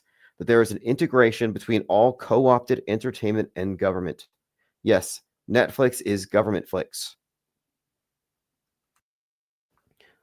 I mean, they all serve that purpose. Commenter says, Syria is a key. This could escalate into an uncontainable bloodbath. True, but you forgot the word fake. Fake bloodbath. Dwayne Aubith says the scriptwriters are getting lazy. I kind of disagree. I mean, a lot of people say this has got to be a soft disclosure. They're so sloppy. They want us to know. They're telling us. They're mocking us. And I just don't think so. The people have always been complicit, lockstep with the propaganda. There's never been a concerted resistance to it that had any real grasp of real versus fake. Trutherville is a mess. There's a mind war casualty zone, and we're doing our best to salvage what we can. If you're in Trutherville, if you still believe in false flags and that people die at these events, if you still think that the news media is somewhat objective and that the history that you've lived in your lifetime, that which is in the history books is an accurate reflection of the world, if you're still in that, it's really on you. Like I'm not trying to save anybody. I just happen to believe that the only people who are even close to stepping out of their box to seeing through the propaganda in the alt media are people who are just jaded by the obvious fakery and finally maybe figured out that every one of their influencers serves the main system. They're auto-believers when it comes to the controlled opposition talking points. It's just very clear to me these days. Calm Down says they're showing us fake as fuck stuff to show how, yes, to see how many people give a damn. Could be. See, it could be, let's do something really bad as like a leak, a limited hangout op. Let's see how many people are paying attention. So they do an obvious fake event and they realize, okay, 100,000 people have a clue. 500,000 can call it fake, but they can't really put everything together. Dark Ghostwind says, saying something is fake is crazier than believing that feds are busting down doors, forcing people to give terribly stilted lines, pushing for increased security. Yeah, that's the main paradigm shift. Okay, so when we say fake, we mean a lie, a visual lie. Because the spoken lie, the written lie can be deconstructed, but when it's televised and you're being lied to through your vision, it's more difficult to discern. More so now than ever. And people have been trained to think that if it's on the screen, it's truth. So they've confused the filter for a window. But they don't know how bad or how deep it goes in terms of the ability to fake things and how widespread and systemic the lying is.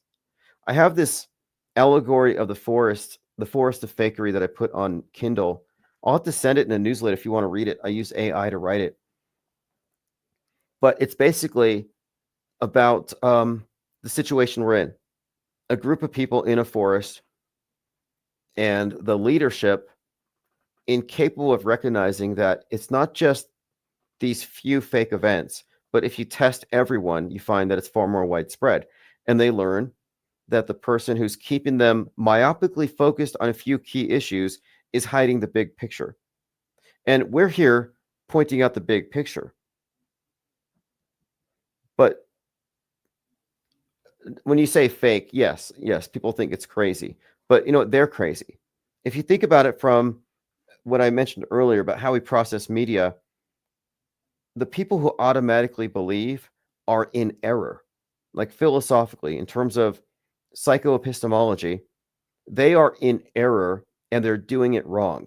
They have malware in their minds. They have what I call mind aids, no mental immune system. They are therefore susceptible to manipulation. I'm not. Imagine going to a magic show under the presupposition that magic is real and any trick that you cannot decode and figure out how it was done is magic. Like, that's not how it works. They do 20 magic tricks, and if you can only figure out 5 of them, do you say, well, they did magic 15 times? No. And when people approach media, they seem to think, if I can't figure out how it was faked, I'm going to default to it was real. And that analogy is very useful for understanding the world stage magic, because that's what it is. The Trump shooting was not a false flag. It was not an attempted assassination. It was a magic trick in the context of theater, but it was a magic trick. It was an illusion. They created an illusion.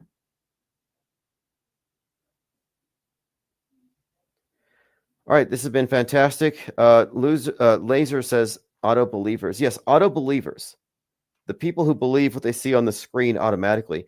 But equally bad, equally wrong are the auto-disbelievers. Oh, it's mainstream, so I don't believe it. A lot of people are auto-disbelievers. They don't believe anything mainstream. The problem with those individuals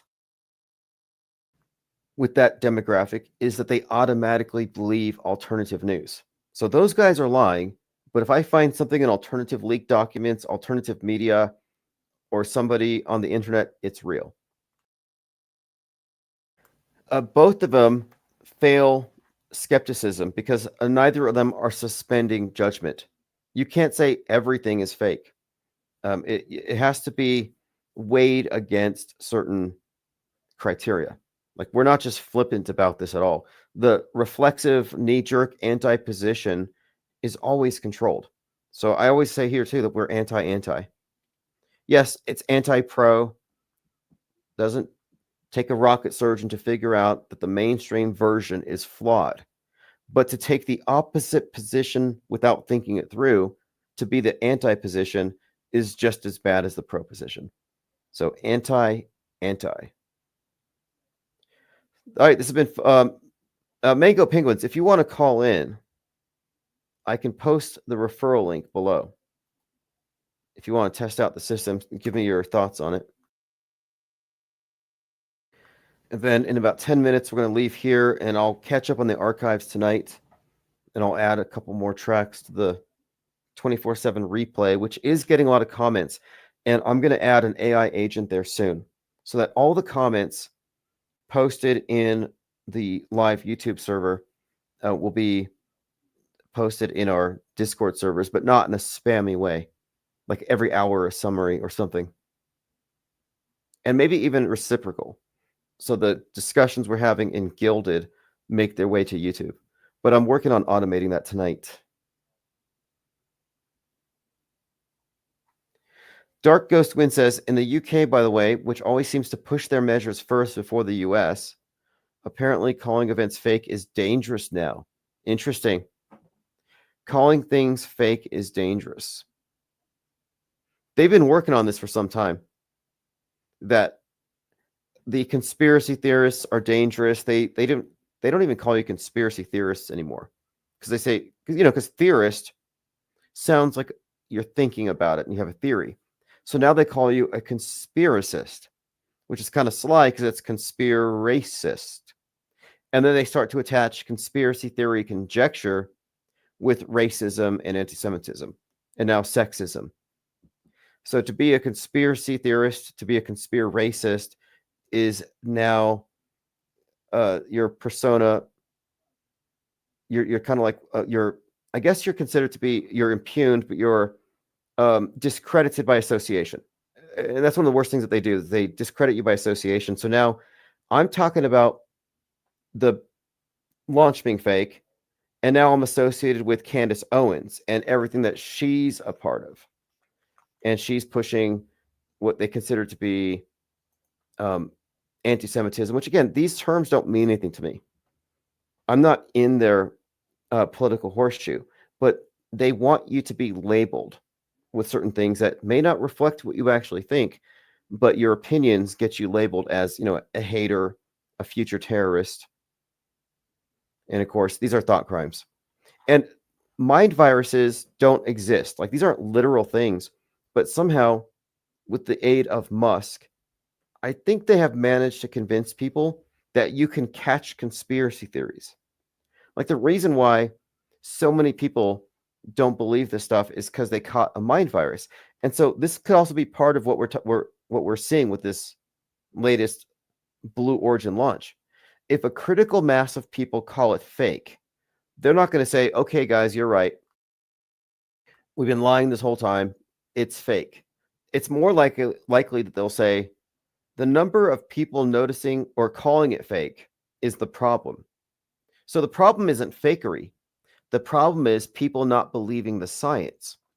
And if these right-wing influencers foment a great deal of skepticism about this rocket launch and space travel, the blowback could be, we have to censor calling space fake. And then you have this spearheaded by people like Candace Owens, who are already being they're already pariahs. They've already been kicked out of their own platforms. But yeah, I can see this as an agenda.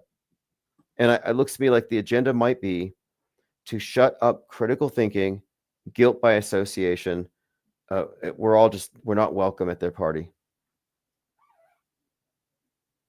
Okay, Mango, you calling in? I gave you a link. Penguinati Auto Hoaxer says, I think Louis Armstrong's grandson is rapper KRS-One. I never heard him say that. Could be. But Kate Perry didn't sing that song in space.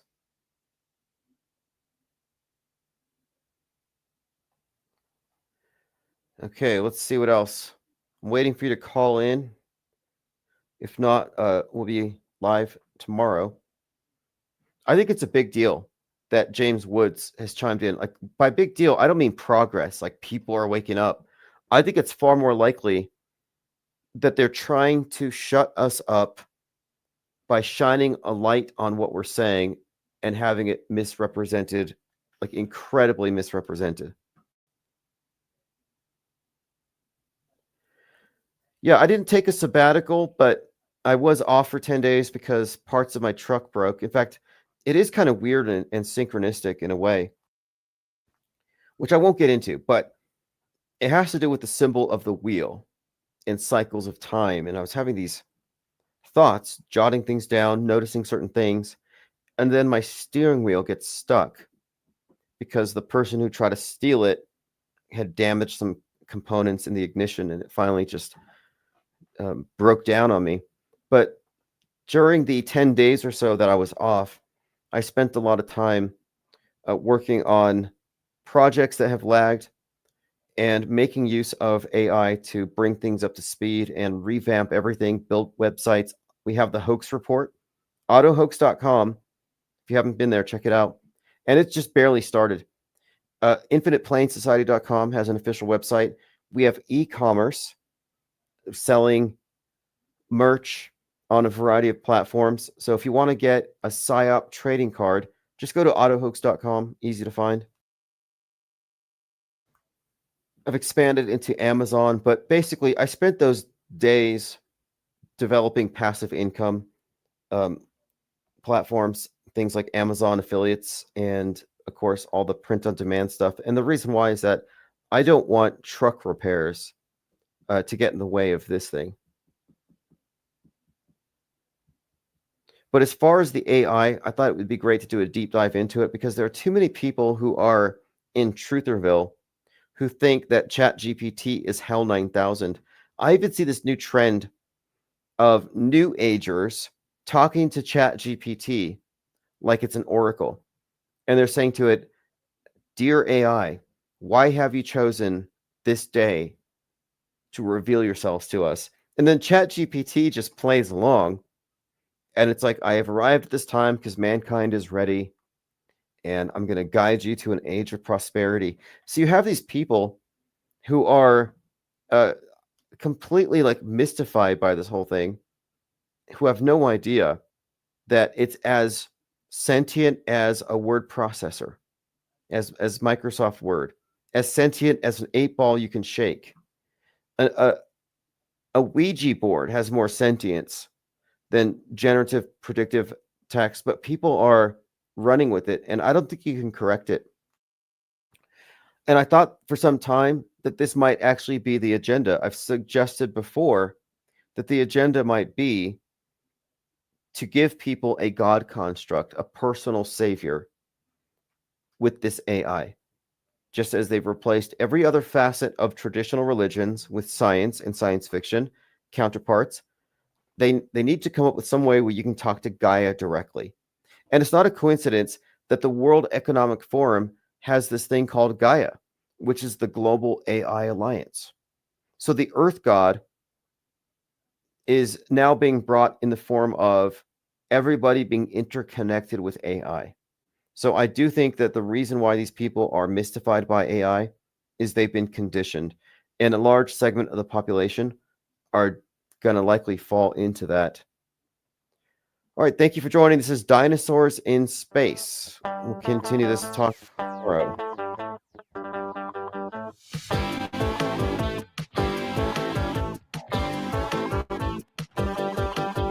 Dinosaurs in space, dinosaurs in space, dinosaurs in space. Dinosaurs Dinosaurs in space, dinosaurs in space, all over the place. They're everywhere I look.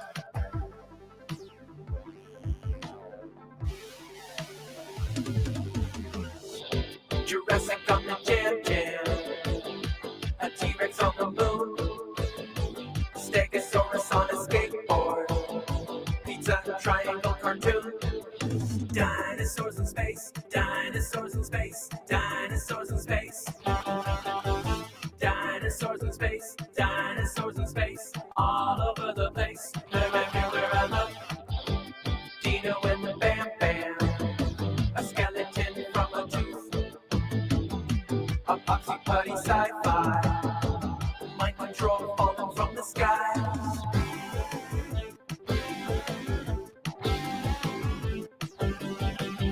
Dinosaurs in space, dinosaurs in space, all over the place. Extinction in a book, Bone Wars, George Jetson, Doomsday, Jim Henson, Momo, Solar System, Nursery Wall, not the mama.